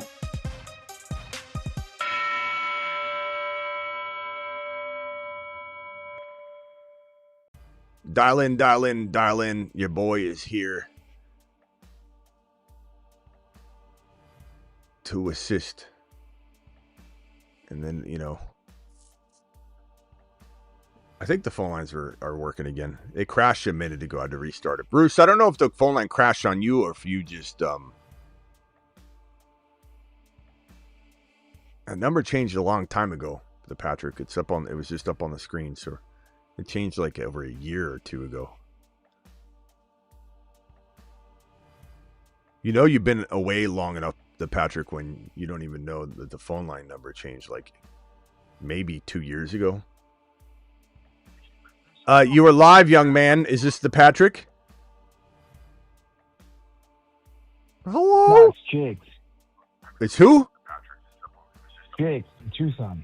Oh, Jake from State Farm. What's up, Jake? Yeah. Hey, what's up, man? I made it back from Albuquerque on Sunday night, so now I'm in Salt Lake City. But, glad to hear it, bro. Hold on, let me merge this call. Hold on 1 second. Is this the Patrick? Yes, it is. All right. Hold on, let me mute my crap. Yeah. Well, mute yourself real quick, and I'll be right with you. All right, hold on 1 second. All right. Go ahead, Jake from State Farm. Continue. I'm sorry. Yeah, I just wanted to tell you a story that happened this week. I barely hear you. I was you. at Costco with my old lady. Can you hear me? Yeah. Is this an appropriate story? Yeah, it's fine. Still appreciate it. All right, go ahead. I'm going through Costco with my fiance, and I have a T-shirt on, and not really realizing what I'm wearing. And this was after I drove back Sunday night. She wanted to do some shopping. And all of a sudden, we're standing in line, and she looks at me, and she's like, "What the hell are you wearing? Why does it say get Get Black on your shirt. And I'm like, my Get Bucky shirt? And she's like, I think it means, she thought it meant Get Black. And I was like, careful what I don't know where you're going with this. But yeah, get buckied. No. Get buckied. Yeah, Get Buckied, man. So I was rocking the Get Bucky shirt on a random Tuesday running errands. Nice, I like it. And I'm getting shaken down by my old lady, dude. Anybody ask you where'd you get it, bro? Where'd you get it? Looks fantastic. Where can I cop one at? You go to the TheFantasyFootballShow.com/merch. Yeah, exactly. That's what I tell the Costco cashier as my homegirl shame me for it. Wearing it in public. I said, baby, come on now. But, all right. Yeah, so what else you got? I had to laughing, but yeah, not much, Smitty. Just tuning in Salt Lake, seeing what you're having to say with the boys. Yep. Well, a lot of Mahomes, a lot of Walker, a lot of Rashee Rice, a lot of Jadarian Price is what we're talking about. Guys, jump into a puppy draft right now. I just hit the button. 11 spots to fill. So jump into the puppy. What else you got? Any question before I jump around the phone line? I'm going to probably you can call back if you got another one, but anything specific? I just not too much. I'm just been thinking a lot generally about conceptually a macro view of like waiting on wide receiver this year and what your thoughts on that are in terms of just like the league going to such a pass heavy, trend in the last decade, and just like, are we kind of missing the boat that there's just tons of options in the 6, 7, 8, 9, 10 rounds to just scoop these guys that can turn into JSN. Bro, the thing is, we make sure you go watch last night's show because we talk about how robust RB is a lot easier to pull off than just because there's so many amazing wide receivers out there that you can definitely take advantage of the situation. Let me real quick. Especially with the knowledge base. Go ahead. All right. Yeah, go ahead. No, go ahead. No, I'm just saying with like what you got created here with everybody, it's just like I feel like we can just dig deep and like really just pick leagues apart in terms of finding those guys in depth and just loading up, like you said, real early, just grabbing the Bowers, the Josh Allens, locking in those key positions, and then, getting those running backs and just filling the voids with these guys because there's just receivers across the board. It doesn't matter if it's Washington on Jacksonville from last season. Yeah. You can find them. They're going to be there, and it's just a matter of. Well, it's you could say it with running backs too. Like it's hold on one second, bro. I'm on the clock here. No sweat, dude. Let's go RB. Why is everything freezing on Underdog right now? Let's go. Should I go? Let's go RB from this spot. Go Genty HN. Yeah, go for it. All right, man. Anything else? Nah. Just all want right, to tell you a funny story. So maybe check. All right, man. Call back if you got another one, bro. Cool. Later. Yes, sir. All right, who else? Patrick. Patrick's on the line. Patrick, you're live. What can I do for you, pal? Hello, you're on mute, pal. Hello. Yo. What's up? What's going on, Smitty? Long time. Yeah, what can I do for you? Thanks for the super chat and appreciate you. Turn down the background. Yeah, so just you got anything though? No, I'm out. Everything's muted. Okay. As far as the Jags thing, so non-football related, I can't stand Tony Khan, and I can't stand his dad for keeping on giving him money. I can't stand the Khans, so I'm a Jaguar hater a little bit. Yeah, you can tell because there's really no good reason to say that they're going to be bad this year. Football related, I don't think that Tootin can carry the load by himself. I am not a Chris Rodriguez believer. I do like Liam Cohen. I do, but I don't think that. I think they had an awful draft, an absolutely terrible draft. I think that they could drop off. I think they was a surprise. But give me a reason why. The Niners had a horrible draft too, but they got a great team. So could they have made it better? Sure. Could Liam Cohen and the boys made it better? Yeah. They said they got all their guys. We'll see how it all pans out. But I don't know what on earth makes you think getting, P. Wash into the mix even more in the offseason here. BTJ probably has a better year. Travis Hunter's going to. Oh, he will. I don't care what anybody says. Travis Hunter doesn't care what anybody says. And Tootin, man, I don't know why you think Tootin can't shoulder the load. You just predict he's going to get hurt, or like what do you not like about Bashal Tootin? Bashal's going to be fantastic. I mean, you said it earlier, and could he get hurt? Sure. I'm sorry, I didn't mean to cut you off. No, go ahead. You said it earlier in the show that every time that he was about to grab that position, I mean, he got banged up a couple times and missed time where it looked like he was going to take it from ETN. Yeah, but ETN ran with it. It wasn't that Tootin didn't take it. It was that, he was about to get, this is the last straw for ETN, and then ETN stepped up. And that's because Liam Cohen's offense is so great. I didn't say it because he got hurt.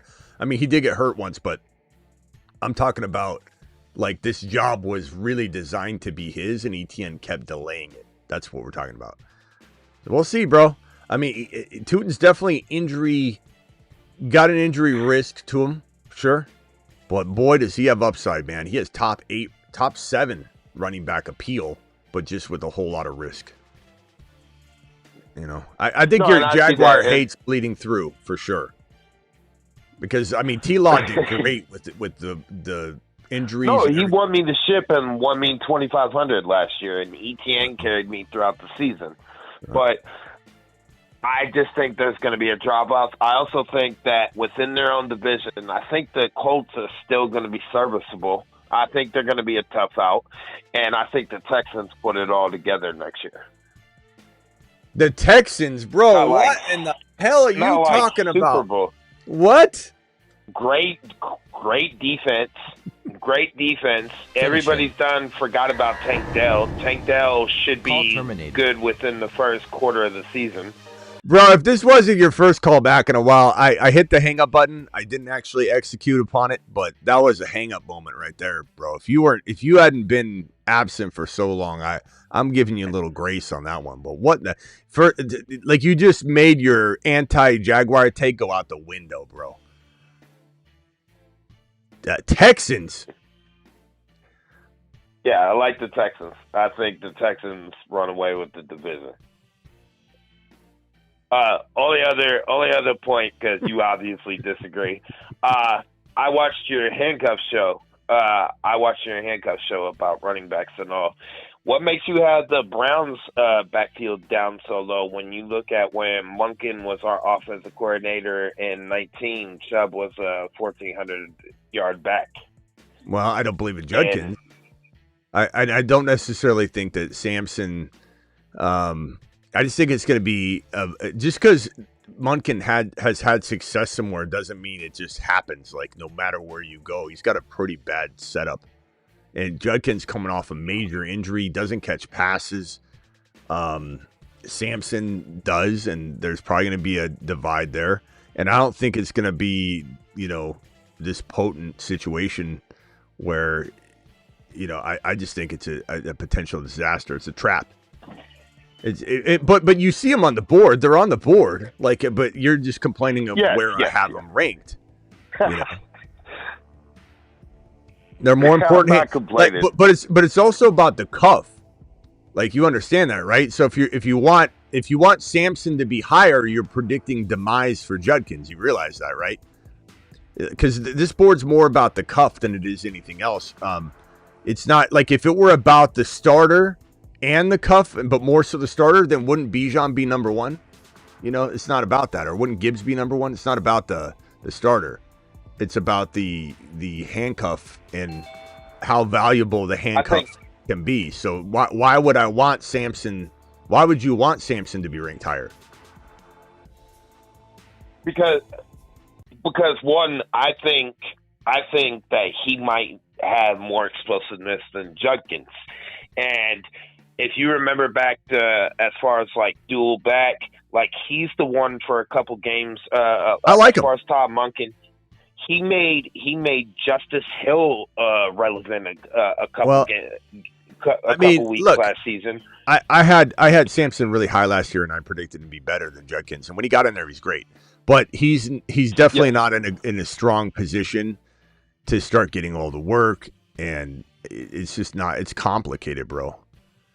I'm just not as intrigued by that situation as you. Okay, hold on one second. I'm almost on the clock here. Damn it, man. Why you guys got to snipe like that, bro? Who is that?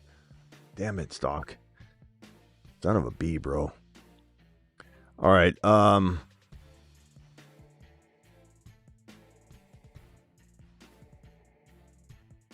going to go Buka, Evans, Tyson, BTJ. Love that receiver room. Genty, Achan, Buka, Evans, Tyson, BTJ. Very, very good receivers.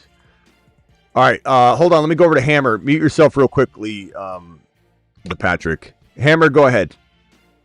You're live. Yeah, I guess on the Jacksonville thing, I'm kind of not really following.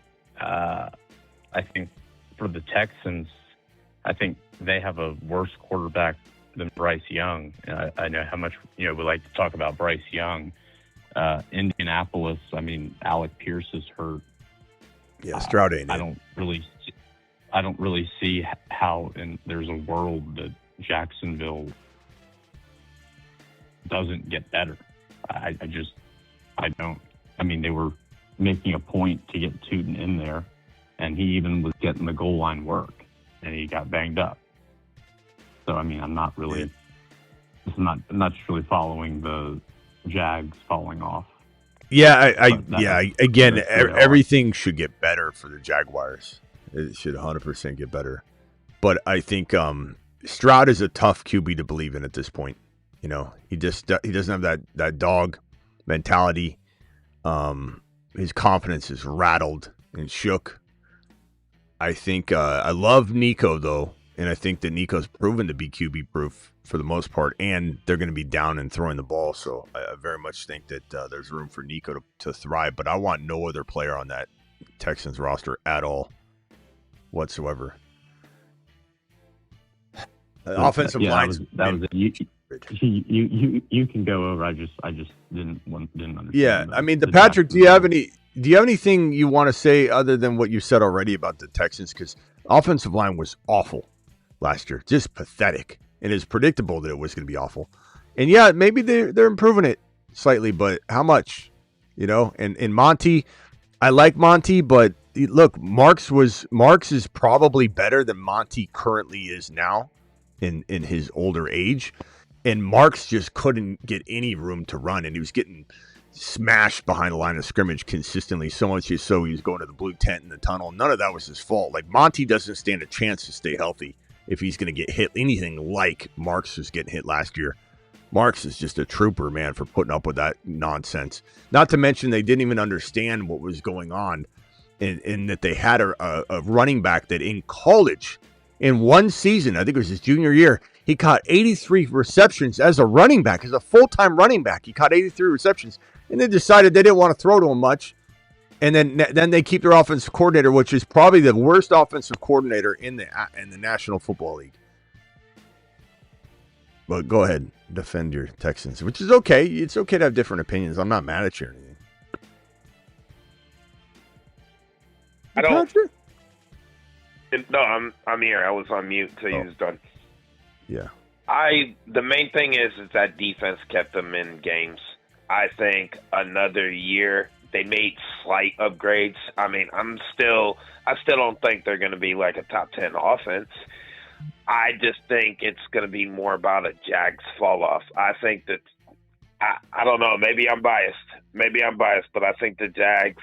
I think last year them being as good as they was not expected. I just don't have faith in the Jags. Why was it unexpected? Why was it unexpected though? Because Liam Cohen, is a magician. Because what they did the year before. Yeah, but they brought in Liam Cohen. It's completely different. How is it unexpected? Liam Cohen came in after turning Baker, turning that whole Tampa Bay situation into a freaking conglomerate. And he walks over and they're like, okay, let's see if he can rinse and repeat. And he did, and you're surprised? Like, it's not a shock. I think you're thinking that they got lucky, bro. And you're a Jags hater, an admitted Jags hater. None of this is tracking, bro. I mean, you're taking away what Liam Cohen did. If Liam Cohen walked over to Houston and did something, you'd be like, oh, like Liam Cohen is a magician. And he had a banged up wide receiver room. I mean, T-Law is one of the best quarterback prospects to ever come out of college. And we've been waiting for him to get an offense. Just waiting. Turnover. Learning a new system. About ready to give up on T-Law. And look what Liam Cohen does the first go at it. And, you see what he did with Bucky. You see what he did with ETN. You better be getting your Tootin' shares, bro. You better have him somewhere. Just get him in best ball, for goodness sakes. Get on the Tootin' train a little bit. Hang on to the back of the caboose, bro, and let us just drag you a little bit. You don't have to get in. Just hang on with one arm. Strap yourself to the back. The thing's full anyway. You can't even get on and get a seat. But if you just hang on to the caboose, bro, we'll carry you. Tootin' train's leaving. Toot toot. I'll stand by third in the division. What? I stand by third in the division. I'm going to hold strong on that. So hold on, let's go over to the division real quick. I'm interested in this one. So you're expecting the Texans to win the division. Let me merge Travis in here. Hold on one second. Travis, hold on, let me merge you in. Okay.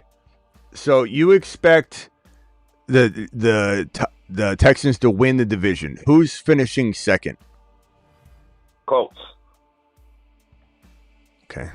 I mean, arguable if Danny Dimes is healthy, and I get it, but Texans, man. Defense can't let's let Travis go real quick. Travis, you're live. Defense can win championships if you have additionally a team that can move the ball. But a defense can't win championships if it doesn't. I just don't see how the Texans. I don't see how they beat the Jaguars. I just don't see how. The Jaguars are doubled up like NASA at every position. I just think that Stroud is not. He is not a dog, bro. He lost it. The moment he cried like a baby on the field when Tank Dell got hurt, I just knew he didn't have that dog mentality. Like, you can't have your quarterback crying like a baby. He was being held. He was whimpering. Who cares? It's your friend. I get it, but you know how many injuries happen all the time? You don't cry like a baby on the field. Travis, go ahead. Hey, what's up?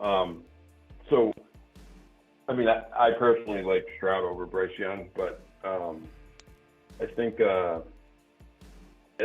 I think he's a top half of the league quarterback when he has time to throw. That's not amazing or elite, but a top 15 or 16 quarterback. And, he's been in the playoffs all 3 years. That he's been a quarterback, a lot help, from the defense, obviously. But I think it's crazy to say you expect the Texans to be better than the Jaguars. I guess if you're looking at it like the Jaguars are going to fall apart, sure. But I think that's an unrealistic take because I don't think you can say why. I don't think he's given a reason why. My 2 points, though, were they've improved the line, which I like. They signed a free agent, which is good, and they drafted 2 guys, but they still have to develop it a little bit, so I don't know how much better it'll be this year. And the Monty move was just confidence, because while Monty's going to be okay, he's way better off in a role like he was in at this point in his career in Detroit. So there's only a matter of time before he gets hurt or he's shown to be what he is, which is, a good back, but nothing great. There was a lot of rumors about ETN. Why wouldn't they go sign ETN? Why did they jump the gun so early and go to Monty? There would have been so many other ways they could have gone with that. Yeah, and I think not to crap on the Texans, because I do think I do think the Texans are not the best team in the division. It's not even arguable to me, but anything can happen. Could a team get injured? Could T-Law get injured? And then, it's possible the defense wins. division, but then they're not really a good team. They just win the division like that. I think that could happen, but that's not how I feel like the Patrick's describing it. So that's why I'm arguing against it so hardcore. Well, that's what I want to know. Yeah. Do you think it's like they trip and fall? fall?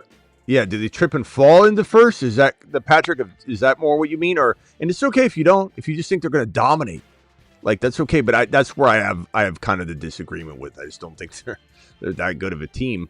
Defensively, they're great, but you can only be so good on defense when you get tired and you're on the field constantly. So that can also wear. The Niners had one of the best defenses in the league that one year, and they got banged up on offense, and the defense started to struggle again, and then they got back into it, and then the defense started playing well again. So you're gonna have to hope that Stroud really does hold it together.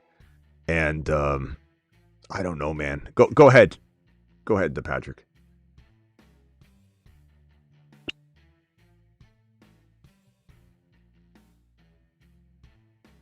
I don't know if he's muted.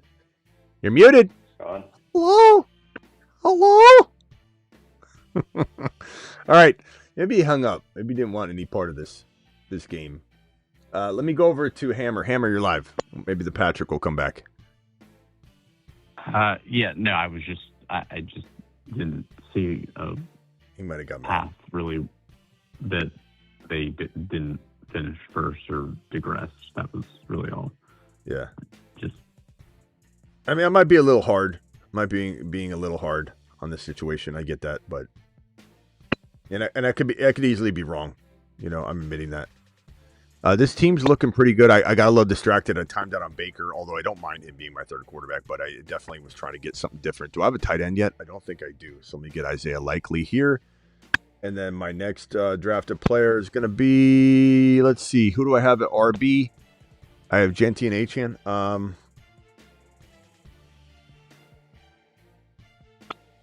Let's see here. Damn, I'm going to time out. Brandon Ayuk. Okay, that's not horrible. In best ball, it's not horrible. Okay, I had him in a queue, but I didn't. It's not the order I wanted. But anyway, that's fine. I wanted to eventually. I've been drafting a lot of Brandon Ayuk, and I feel like it feels disgusting. but like he's just free, you know. And the Washington Commanders are probably bringing him in, and you know it's just a nice dart throw. Are you there? Who's 330? I think that was the Patrick. Are you there? Are you just muted? Are you still talking? And you have no idea? I'm here. Okay. Yeah, I'm here. How'd it go? Here. How'd it go when you were talking on mute? Did you win the argument?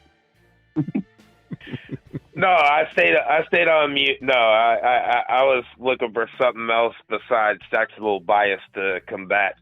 All right, let's move on from looking up my schedule and stuff. Yeah, let's just move. I don't want to be beat up on your topic. Look, you like the Texans. There's nothing wrong with that. We need to be able to let people have their day. Like, yeah, it's your take. What am I doing trying to argue with you? And go ahead. Mahomes. What do you think of Mahomes? I think Mahomes is going to be fine, especially with like. There we go. Walker is above daggone any running back that he's had since he had Kareem Hunt his 1,600-yard season, right? Mahomes had Kareem Hunt. Kenneth Walker is probably the best running back he's had since that. Yeah. And just that alone is going to open up stuff for Rashee Rice. I think Xavier Worthy could actually be something this year.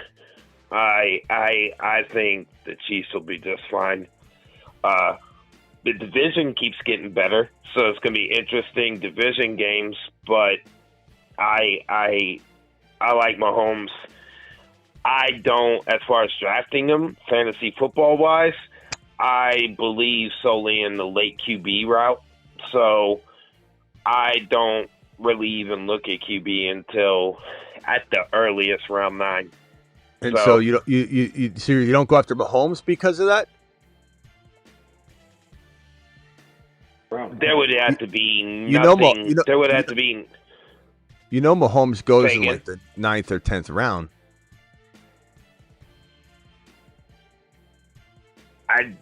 It depends on what I already drafted. It depends on what I already drafted and how, like, the construction of my team is. I'm going a lot of Shuck. I'm going a lot of even doubling up like you did in a couple of your drafts, like Mendoza, Ward. Well, let me just tell you, bro. It's not a smart idea to just decide to not go early quarterback or decide to go late quarterback only. Don't get pigeonholed into a spot like that. You got to take it as it comes. Best player available is the only way to draft, bro. And what I mean by that is that you're taking the best player to you, not the highest ranked player. That's auto drafting. You're taking the best player available to you on the board. And the bottom line is, far too many people just get caught up in an approach, and they take a player, not a position. And best player available will allow you to explore all sub strategies. Like you might draft hero RB, or zero RB, or early QB or late QB, or a combo of early and late quarterback. But I think you're definitely putting yourself in a bad spot by assuming or guaranteeing yourself that you're not taking early quarterback. Because, bro, there's some values like Burrow going or Drake May, and I'm going to do a Drake May video tomorrow before this A.J. Brown trade happens. We're going to hit the Drake May convo like every day practically until this AJB trade happens, because Drake May's going at like 70 overall on Underdog, his ADP. And I can guarantee you that I can convince you through multiple examples that at worst case scenario, Drake May at 70 and whatever quarterback you're in, and this could be QB1 or 2, but even if you're saying like in your home league or whatever, Drake May's going 60, Drake May at 60, and whatever later quarterback you're getting the combination of apples to apples, like what wide receiver I can get late with my Drake May versus your wide receiver running back here versus your Shuck, I can almost guarantee you that I can probably top your combo nearly every time. Or at worst, we're even. So you don't, in the case of Lamar in round 4, Lamar goes in round 4. Who are you taking in round 4 instead of Lamar, just off the top of your head? Off of the top of my head? Okay, I'll give you a list of names. Cam Scatterbo, Devontae Adams, Lab McConkey, Garrett Wilson, Colson Loveland, Luther Burden, Zay Flowers, David Montgomery, Javonte Williams, T. Higgins. That's like straight across without any... Based off that, Cam or Zay. It depends on what my first 3 rounds was. Zay, and you're getting what quarterback? Let's say, who would you say, Baker, Shuck?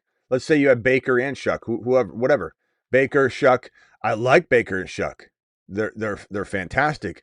But bro, where you're getting Baker and Shuck, I'm looking at the wide receivers. I'm getting a Manungai. I'm getting a Michael Wilson. I'm getting a potential KC Concepcion.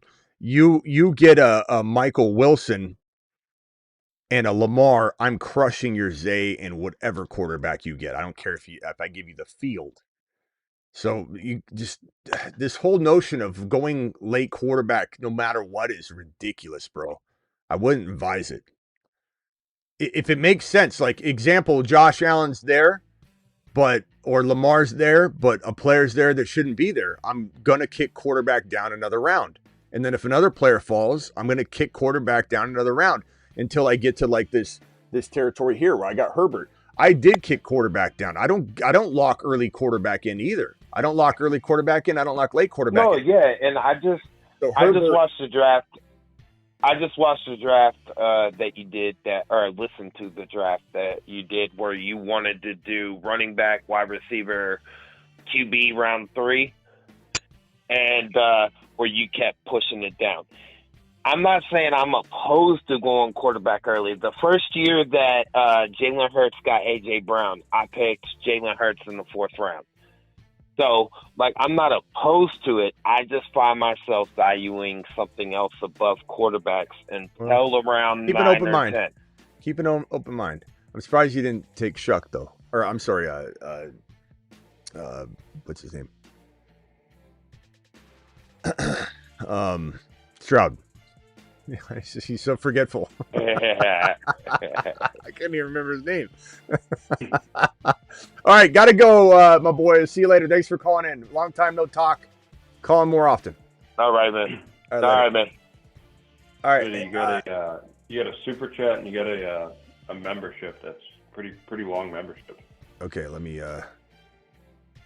get the Rumble. Let's see, Husseini's calling in. Husseini, let me merge you in real quickly. Let's see here. Okay, I got Husseini merged in now. Hammer, thank you for the earlier super chats. Appreciate you. And I think Rumble's cleared. And then I've got the Patrick says, did the number change? That was older. And then he finally found it. It had been so long since the Patrick had called. That number was like two. I don't know how many years ago. It was like 2 years ago, I think, or a year and a half, maybe. I don't know. Year and a half, probably. Yeah. Yeah, Hawkinson. This one here from the thing. Is it Nathan? Nathan T.J. Hawkinson at his ADP. A buy with Kyler. Sorry, caps. I like how I put sorry caps in lowercase, like instead of redoing, he's like, screw it, I'm just sending it. He just wastes more time typing sorry caps, but that's the way it is on the phone. I get it. You're like, I'm not retyping this. Maybe he's in the car, it's bumping around. You shouldn't be texting and driving, Nathan. Appreciate your super chat. Is he a buy? Yeah, like he's okay. I don't think I've drafted Hawkinson once though. He's okay, so I wouldn't say in my mind he's a buy, but I also don't hate it. It's not like I'm avoiding him. Where is he going in this draft? Pretty far down. Has he not been drafted? I doubt it. There's no way he's still on the board. What's his ADP?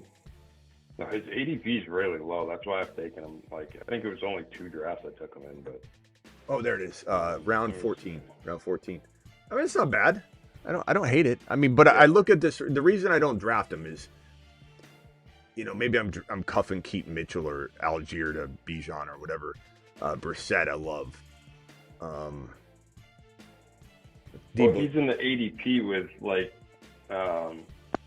Strange, Juwan Johnson, Chigakonkwo, Eli Stowers, Gunnar Helms. So, I think a lot of those guys get taken over him too. Yeah. I'm not like against it, bro. Why is Dontavian Wicks not? I mean, I guess it's crowded, but still feel like he's getting completely shunned. I'm gonna go Chris Bell here. It's a little bit risky, but he's still like the most natural, like X receiver they have.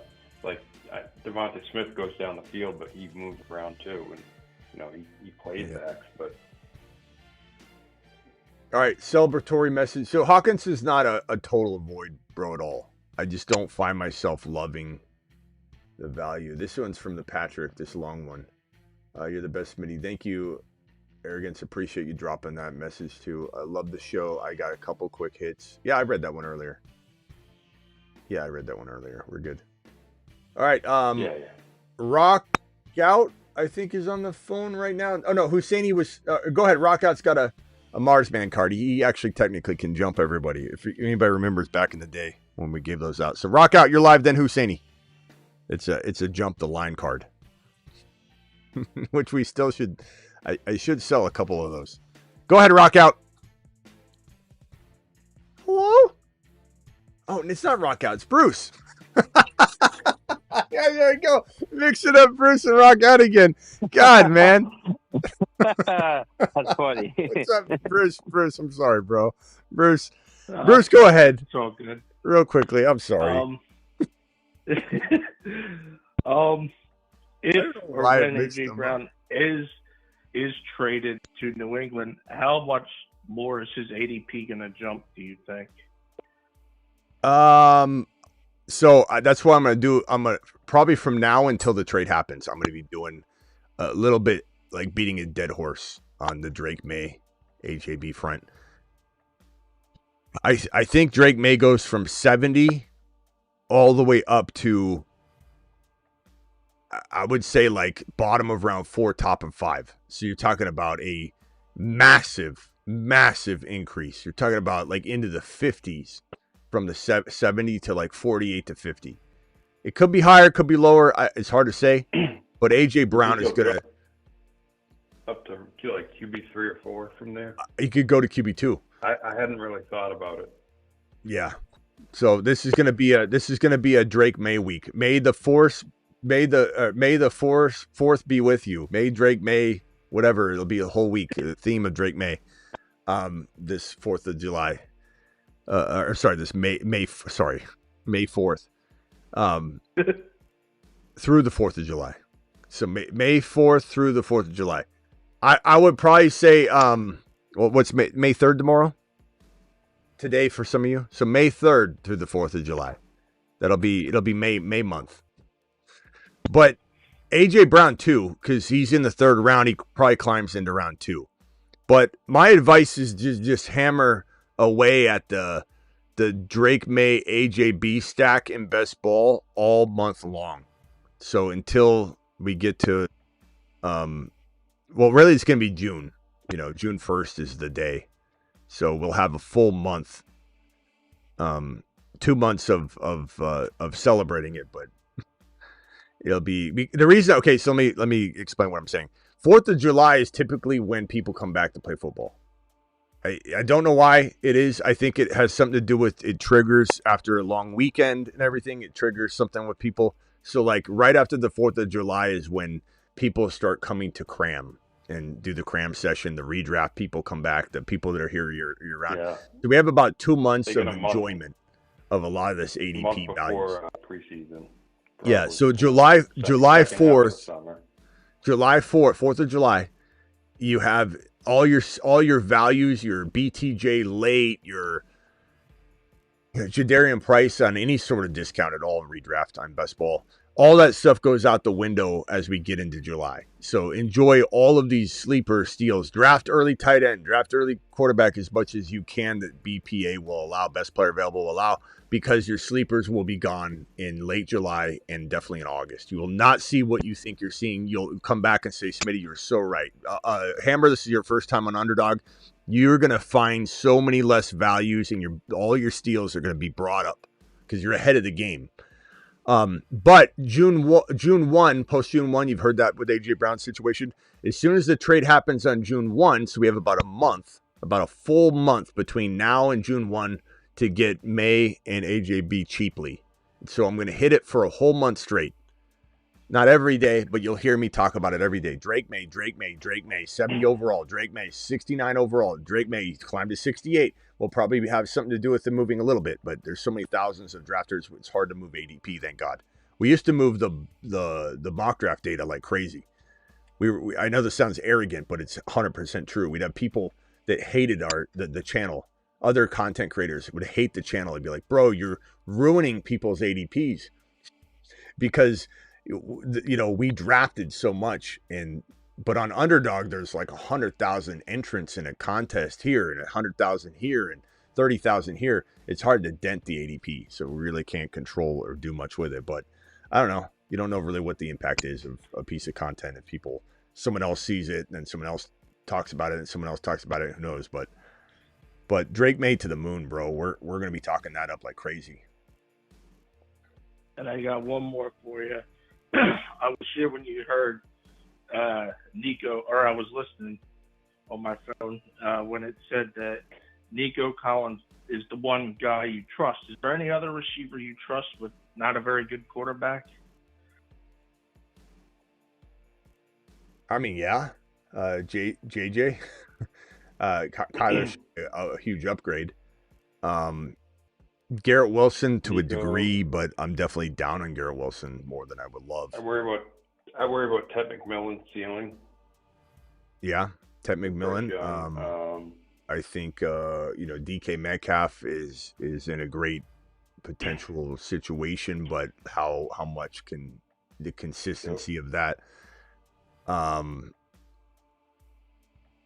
think I don't know. I mean, Christian Watson and Kraft. I don't love Jordan Love. Yeah. But I think Christian Watson and Good Kraft one. could do well because they'll just throw. And he's good enough. I mean, he's an NFL quarterback. He's not like he's trash, but he's just not a winner. I think that's probably about it. I don't think there's a lot. Thank God there's not that many scenarios. In terms of directly because of their quarterback, other reasons you worry is like, injury risk or crowded rooms or, like Alec Pierce, because I don't know if Dimes will be healthy. Yep. Like that's and I still think Tyler Warren's going to end up being the de facto number one there. 100%. I know Hammer agrees with that. Yeah, Warren's going to be a beast. But I do worry a little bit about Warren getting the best volume he can get, until Dimes is proven healthy. But, I think no matter what, he survives the most. I mean, Alec Pierce had such a unique season of catching, the volume was low, the efficiency was through the roof. And a lot of people think he'll fail because of that. You can't sustain that. But then again, some people, and I think this is a valid argument, imagine, how about instead of saying you can't sustain that efficiency, how about what if he got the volume? Then what? So like there's two ways to look at it. But Alec Pierce definitely did so much with that unique type of volume that if Dimes isn't healthy, I don't know that he just continues on with, we'll see what happens. But Dimes should be good. It's just will he get re-injured because he's rushing back? Because he's a scrambling quarterback. It's not like where he can kind of trot around like when Aaron Rodgers and Cousins came back, or any player that has an Achilles tear. Are they going out there to cut? Are they going out there and exploding? Like Kittle, look at Cam Akers. I told everyone Cam Akers would tear an Achilles again. I didn't even say maybe I said Cam Akers is going to tear his Achilles. And I knew he was going to do it. Kittle is very likely to re-injure or just tear the other Achilles, even more likely to do that. And Dimes, because he's running and exploding and they're both rushing back, there's a high likelihood that what happened to Cam Akers is going to happen to one of them. And it's a shame, but I'm not saying it's a lock. I'm not saying, but Dimes is exploding off that leg. He's running constantly. Now, does he stay in the pocket and just kind of dance around and doesn't do much running? Maybe. If that happens, then he could probably stave off, injuring it or tearing the other one. But you're normally wearing down both your Achilles. It's like brake pads. You're not just all of a sudden one of your brake pads goes down to the rotor, and the other one's good. Like they're both wearing down. Your Achilles starts to unravel one strand at a time. Your Achilles tendon essentially, this is a bad drawing for it, but it essentially is just a bunch of, it's like an army rope, where there's like all these strands. And with your Achilles, when it starts getting weakened, one little strand snap, you're just losing, the strength of it. And then all of a sudden, boom. So it's not like one is so healthy and the other was just worn down. So Kittle's got a lot of risk. But anyway, and AR5's not going to be there. Dude, Kittle's probably stay away then this year, avoid. I would. I mean, if you cuff him to Tungus, you could be okay, but that's probably a better strategy in best ball because the week that you lose Kittle, you're in trouble that week. That sucks. But maybe that doesn't worry you too much. But then again, like cuffing Tungus to Kittle and then still managing a non-best ball lineup that's a lot tougher task. It's better to do those kinds of things in best ball. Yeah. Like drafting Olave and Tyson, I love in best ball. It's ridiculously stupid in non-best ball. Because what are you going to do? How are you going to guess that? Bully QB is dumb in non-best ball. Just ridiculously dumb. Bully QB is not drafting two good QBs necessarily. It's drafting them early. So it's like in rounds, 1, 2. So let's say you take Josh Allen in 3, and then you take Lamar in 4. That is called bully QB. And if you do that, you're writing your own ticket to last place in a non-best ball. In best ball, you don't have to decide which one you're starting each week. So you're getting points over points every time. You're like, okay, boom, boom, boom, boom. It rotates. And then all of a sudden, instead of Josh Allen scoring, let's call it 325 is what he's expected to score. Lamar's expected to score 319, let's say. Now the combined bully of both of these is 415. And instead of scoring 325, which you would have probably done, maybe your other quarterback would have supplanted him out of your lineup one or two times. But maybe this is even like 450. It just depends. You're getting 450 points instead of roughly 325. You're exceeding by over 100 points your quarterback scoring by having the bully system. But you got to support it right and all that. So best ball and non-best ball are different worlds, but there are a lot of correlations to it too. And when people say, Smitty, you use best ball ADP, it's not realistic. It's way more realistic than using ESPN's ADP or using Yahoo's, because those are oftentimes driven by sometimes a ranking or something, depending on what you're looking at. You don't know what you're looking at, or it's driven off of bad mock draft data where Steve is in his basement eating a plate of meatloaf and he's bailing every fourth round to restart. And because he started as a human, it then auto drafts rounds 5 through 18 and then compiles auto picks data on auto pick data. And you have this horrible ADP that doesn't even help you. Whereas, yeah, best ball ADP might be slightly different than non-best ball ADP, but at least it's everyone paying hard-earned money. No one on average is bailing from a draft unless they forget and they auto out or whatever. So you have really accurate data of people paying hard-earned money to finish it to completion. And it's the most competitive environment anyway. So while it might be more wide receiver heavy, or it might have some stacks messing with some of the ADP, or you might see a player fall differently in ESPN. And that's a good reminder. Like when Hammer brought up the point of Rice being ranked higher on ESPN, which I think was more of a ranking than it was actually ADP.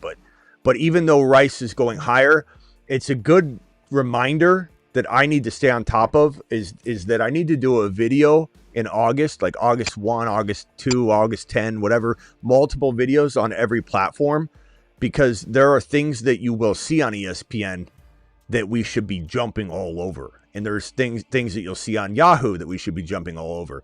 There might be things on ESPN that we're like, damn it, why? Like, you know, when the guy has the mullet and the mullet goes out of style and he's still wearing it and he wears it all the way through all the bad times. And then the mullet comes back and he's still wearing it. And people are like, bro, nice cut. And he just happened to get lucky that the mullet is in style again. That's the same thing with some of the ADPs on Yahoo and ESPN, where a player is still somehow ranked high and they never left. And it's like, damn it, you know, they're ruining the ADP, because in other environments, that player, like Mahomes might rank in like the 5th round or something weird on ESPN. And you're like, what in the hell? Or Drake May coming off of the fantasy season was, if anybody remembers, Drake May was QB2 and sometimes QB1 heading into the early best ball drafts that launched before the Super Bowl. The week before the Super Bowl, Underdog launched the best ball drafts for the 2026 season here. And then Drake May was QB1 too. And then Drake May had a Super Bowl disaster, everybody calls it. And he dropped all the way to QB. Now he's what, QB6, QB7? So, you know, it's very possible that ESPN has like that kind of ranking driving the ADP and then never fixed itself, and it just stays there. And then when A.J. Brown, you know, is about to get traded over to New England, you're seeing Drake May still ranking really high there or something. It's just an example. But it's a good thing to bring up, Hammer, because I need to make a show on how Yahoo might be different, how ESPN might be different, and how you can dominate those environments by knowing the ADP and what might be a discrepancy. So it's a good reminder. Not everything's Underdog. Let me go to Hammer real quick on that, and then probably wrap things up and then go to Dynasty. You guys got a topic? I think I'm good. I think Husseini's waiting. Oh, damn it. Husseini. What's up? Jeez, poor guy. He's been sitting there for like an hour and a half. Husseini, you good? Yeah, you're good. I was listening. I was listening to what you had to say. I mainly just called because I wanted to give you my. I just did a puppy. I wanted to give you my lineup. Okay, let's give him the marker board treatment on that one. I'm sorry, Husseini. You good? Also, I don't know if we could do something. I hate to just recycle the topic, but like maybe we do something Chief related for the Dynasty show. I'm not sure. Go ahead, Husseini. Give me your team. GD5, Cam Ward, Genty, Chuba. Okay, I really like Chuba this year. Genty. I like Chuba a lot more than people probably think because we don't talk about him a lot. We probably do need to have a show on it or just put him in the mix of a show. But he escaped the draft, and I don't believe in Jonathan Brooks staying healthy. So I am a big believer that this could benefit people that they grab him late, but it has to be late. But that's definitely good. I personally rather like Jadarian Price. I'd rather have something like that, but it just depends on the cost and everything. But go ahead. So Genty, Chuba, what else you got in the running back room? Not much. Manangai. I like that. Coleman and Right. Bigsby. Manangai, Coleman, and who? Manangai, Gainwell, Coleman, and Bigsby. That's not bad. Yeah. Okay, wide receivers?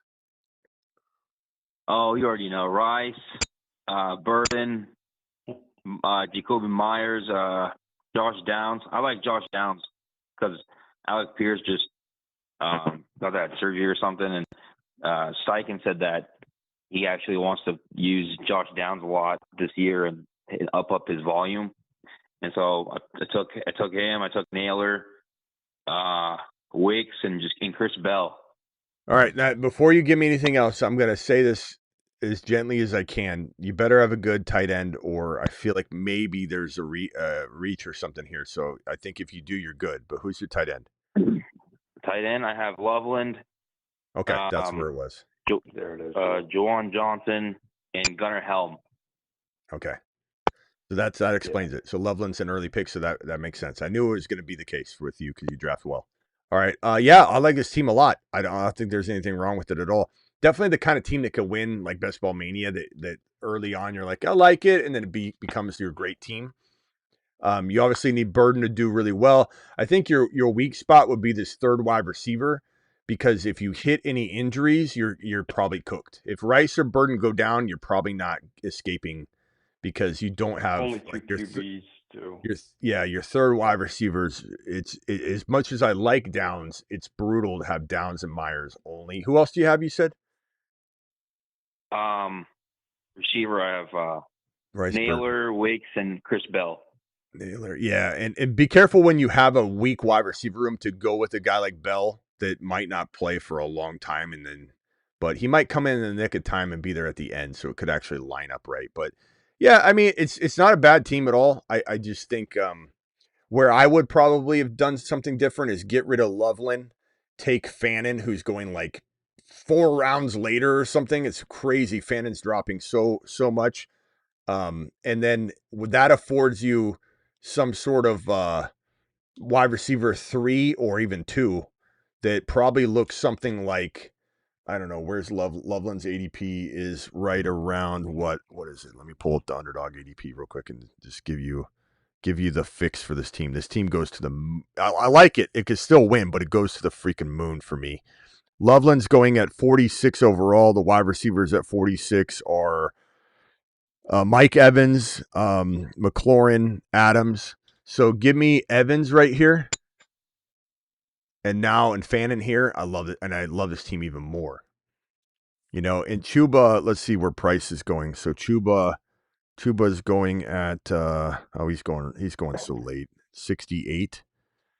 Price is going 59. So just as an example, if you replaced this and you went and you were able, and you're just going to miss Price, but you were able to get Price here and Evans here, I like this team more. But your team's good. There's nothing wrong with it. It definitely could win.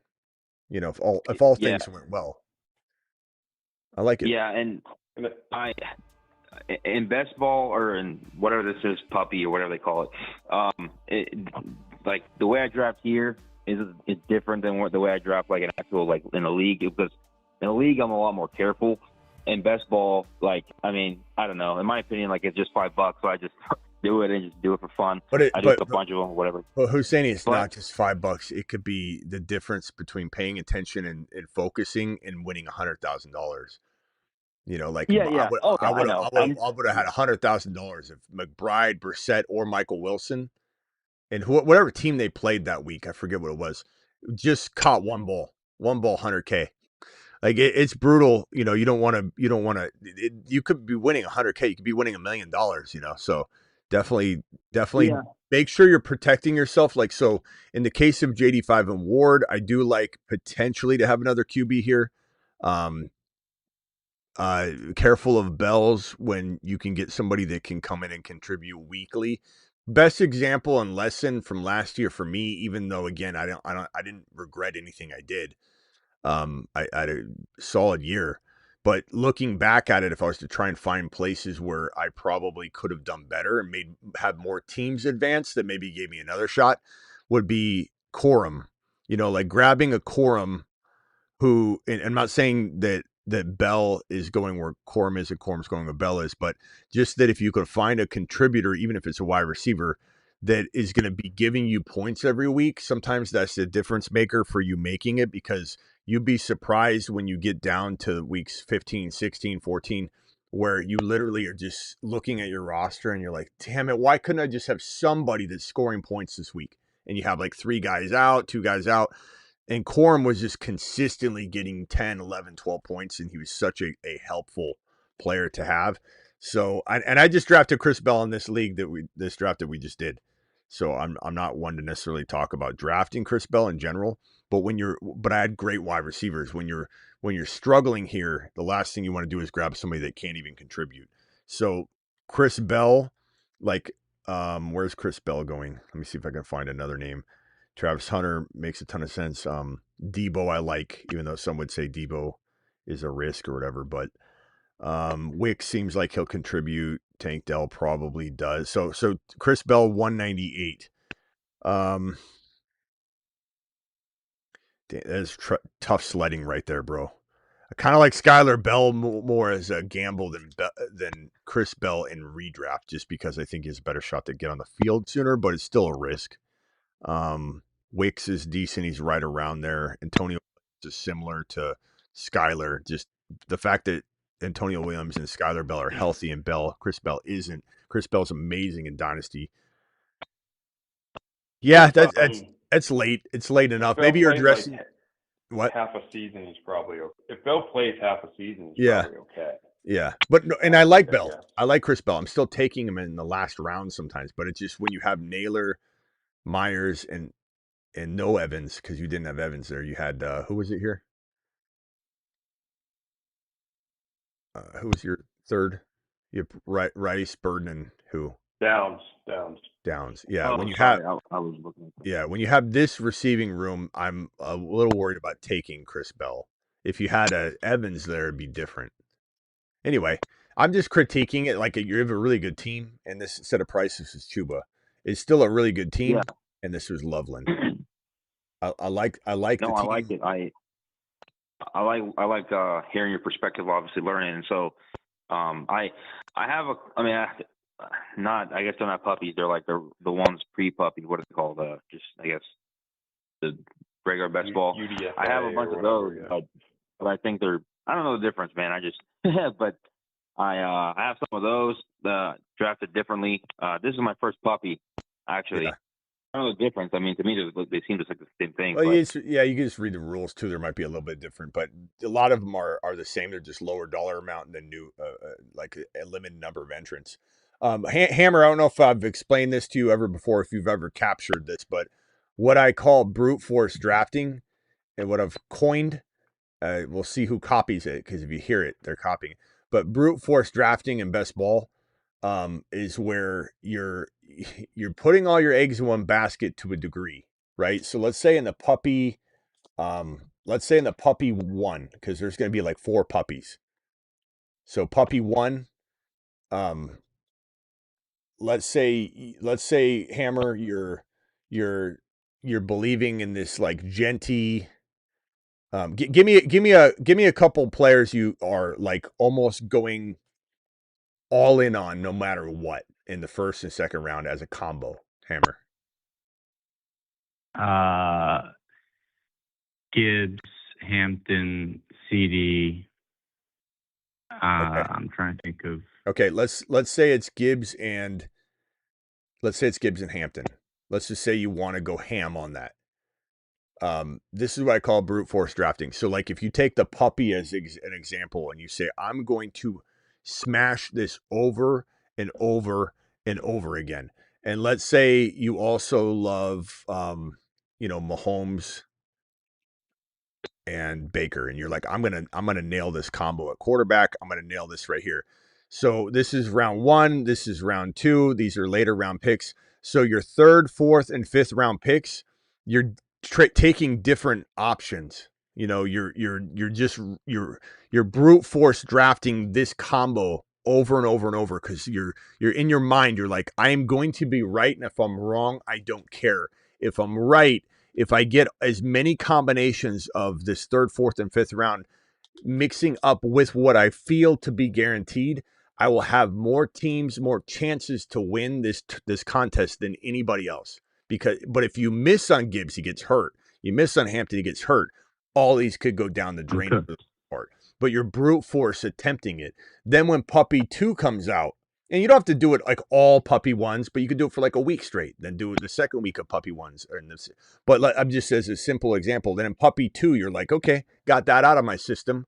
Now I'm going to try this wide receiver approach that from my core, I know that JSN and London, let's say, are just going to ball the hell out and win leagues. And then you brute force draft that. It doesn't always have to be the first and second round player too. Sometimes it's just like, I'll put my entire season on the line on Gibbs and say that every draft I can, I'm drafting Gibbs. Or let's say it was Genty, because Genty can go at 11, 10, 9, 8, 7, 6, 5. Like, let's say Genty starts climbing. You could almost make Genty a 60, 70% drafted player, given that you can get him in almost every draft slot, right? So let's say your brute force drafting is just Genty. That's the only thing that I'm going all in on. 70% of my leagues, you grab so many combinations of Genty in this, Genty in that, Genty in this, Genty in that. And if Genty gets hurt, you made your own bed. Like, you know what you're playing with. But if you land Genty and he's the number 1 running back, you're probably in a better position than anyone else you can run into, because you have every combination a man can try and compile with Genty. And so I call that brute force, where you literally got to know what you're doing, that you're potentially throwing everything down the drain or giving yourself more opportunities to win than you ever would have. It's just, it's the way I sometimes will approach an entire contest, then go into another contest. And it's also a way to gain control over your behavior, because Ron Navy and I always talk about this on the show, and I think Travis too, where you get in a rut, or not a rut, you get in a habit of drafting the same guys over and over. Like when you see Buka sitting there in the 3-4 turn, and every single time you're like, I'm taking him, he's the best pick here. I'm taking him, he's the best pick here. Like, that might be part of your brute force drafting approach too, though. But sometimes you need. No, it's more just kind of like, I am 100% sold on this guy, and then I'm going best available. Yeah. So it's just another way to like think of it, but it also allows you to try different combinations, because you're controlling all the other variables that you're locking in. And then you've got all this chaos down below that you're trying every combination possible, controlling the 3 or 2 or 1 variables that you believe to be, I'm riding the season on it. Like the year I predicted Arian Foster from the 6th, 7th round to be top 5 running back, top 1 to 5 running back. I went on to CBS Sports Radio, and it was probably my biggest land I've ever had, because he was a 6th, 7th rounder. So I said he'd be a running back 1 to 5. That year, in the year prior, I think I went all in on somebody, and they ended up getting hurt or something. I forget what it was. It was a long time ago. This is like 2007, 2000. But forget when it's 2008, maybe 2010, 7, 8, 9, 10, somewhere in there. But Foster, I drafted him, and there wasn't a lot of best ball. There was some, I forget what they were called. They were not called best ball. It was not just generally called daily. It was called something specific. I forget what it was, but I did draft a ton on that too. But I drafted Foster in it was like 10 leagues. And every single one of those, I think I lost like one championship because I had this value just doubled down. It was like, let's say I lost that one and lost that. I just had all of these championships in a lot of these expert leagues too, where I just completely lambasted the field because I had this, 6th, 7th round pick that I knew was going to be top, 1 to 5 running back. But then the year prior, the guy goes down, boom. We had Breece Hall as the top 2 running back the year he tore his ACL. That was a huge, huge blow to the channel, but we recovered really well that year with other things that we landed. But just an example of like how something you live and die by something can be very good for you, and you could win everything, or you could have Breece Hall go down with an ACL tear like we did, and we have to like fight and claw our way back from a prediction like that not landing. So that's the part of the fantasy football, angle that's fun.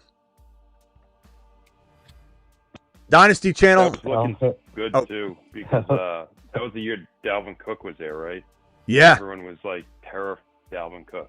I think that was Dalvin Cook and no wait. Oh yeah. No. That was the next year though. They brought Cook in, but I'm saying the year Hall tore his ACL. That was a rough year.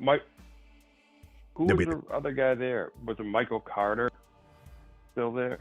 I don't remember who the backup was off the top of my head that year, but that was a rough year for us. We had to claw our way back from that prediction because when he tore his ACL, Javonte tore it. We had 2 of our top 5 bold predictions tear their ACL. And they're like the only 2 big. I watched you. Yeah, those are the only 2 big players that really tore their ACL too, and they're 2 of our top 5 bold predictions that year. But we had Walker, we had Jalen Hurts, I think that year, St. Brown maybe or whatever. I don't know if it was the same year, but we had some huge predictions on that. All right, Dynasty boys, what are we thinking? Smitty, what do you think about? No, it's Chiefs related, so forgive me. What do you think about either or Rice versus Tet or Rice versus London? I don't think Rice and Tet deserve to have the same.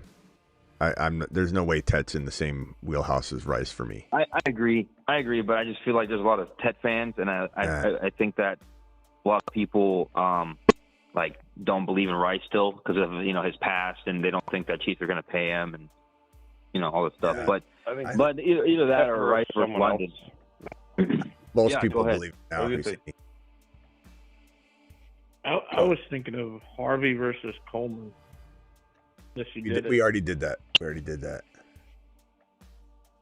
We may have did that on the main channel though, but I don't know if I want to repeat it. But we definitely did a big breakdown on that. Covered that quite yeah. Does anybody have an idea of how to do the Chief thing without regurgitating? I mean, we're talking from a dynasty angle, So well, I have one, but it's not really Chief related. But I mean, I like this other one. If it has to be Chief related, I can give you that too. I mean. Well, how about I have one that? Yeah, give me the other one. And then I think I might have the angle for Dynasty. I'll talk to in a second. Hammer, if you have any ideas, let us know. This one's like out in South Park, deep ball. It's a Caleb Williams versus Trevor Lawrence. Yeah, that's not bad. How about this? Just because I do want to talk. What do you guys think about talking about the Walker Emmett Johnson Dynasty combo? Yeah. I mean that's good. How that secures up Walker in a way that makes him even more dangerous to you can gamble on him a little bit more in relaxed fashion. Yeah.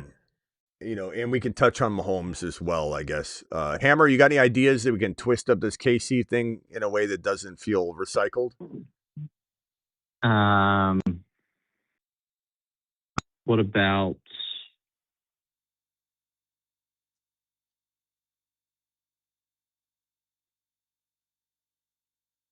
How about court? How about fantasy football court? How about we argue Walker is a top? What do you think is like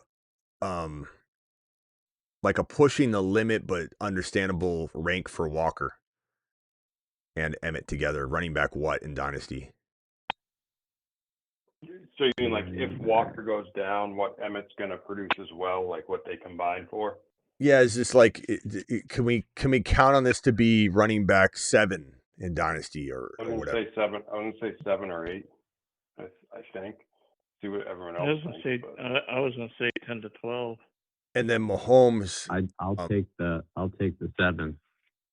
Okay, and then Mahomes top 4 dynasty, and let's argue that from a court perspective. So basically, call in. Well, I'll deal with the topic from the judges, Your Honor's perspective, and then I'll go to the phone line. And you guys can be expert witnesses or whatever the hell you want. Prosecution, just start tearing it down or building it up, and then we'll see. Let's do that. So Walker, Emmett, Mahomes, fantasy football court. Just leave it as a vague topic, and I'll explain it on the Dynasty stream, and we'll go from there. Sound good? Love it. Awesome. Appreciate it. All right. See you there. Bye. See you guys in a minute. Yeah. Appreciate you. All right, fantasy football court. You heard it. Appreciate every single one of you super chatting monsters. Thank you, Hammer, for dropping the hammer over on the Rumble with a combined hundo, which technically speaking, we haven't heard this beautiful voice in a while. Smitty, everybody's pretty. And then on the YouTube side of the fence, we had Human Ziggy dropping a 50. Appreciate that. Thank you, Nathan. Thank you, the Patrick. Thank you, Husseini, for the $5 super chat. Laughing with the $5 super chat. Mile High with the $2 super chat. The Patrick with a $50 super chat. Husseini with the $50 super chat. Husseini with a $20 super chat. And Trust with a $3 super chat. Appreciate every single one of you. We'll see you on the Dynasty channel in T-minus 4 minutes. That link is in the description of the video. I'll drop the link in the live chat right now, so you can just click it and subscribe. Make sure you jump on over to the Dynasty channel, and you can keep refreshing. You'll probably get a notification. There's the link to the Dynasty channel. I'll pin it right now on the way out the door. Mahomes, Walker, Emmett Johnson, fantasy football court begins in 4 minutes. Thank you, mods. Appreciate you. Thank you, Hammer, and everybody that called in. Travis, Bruce. Rock out, even though he didn't call. And he said he did. Later.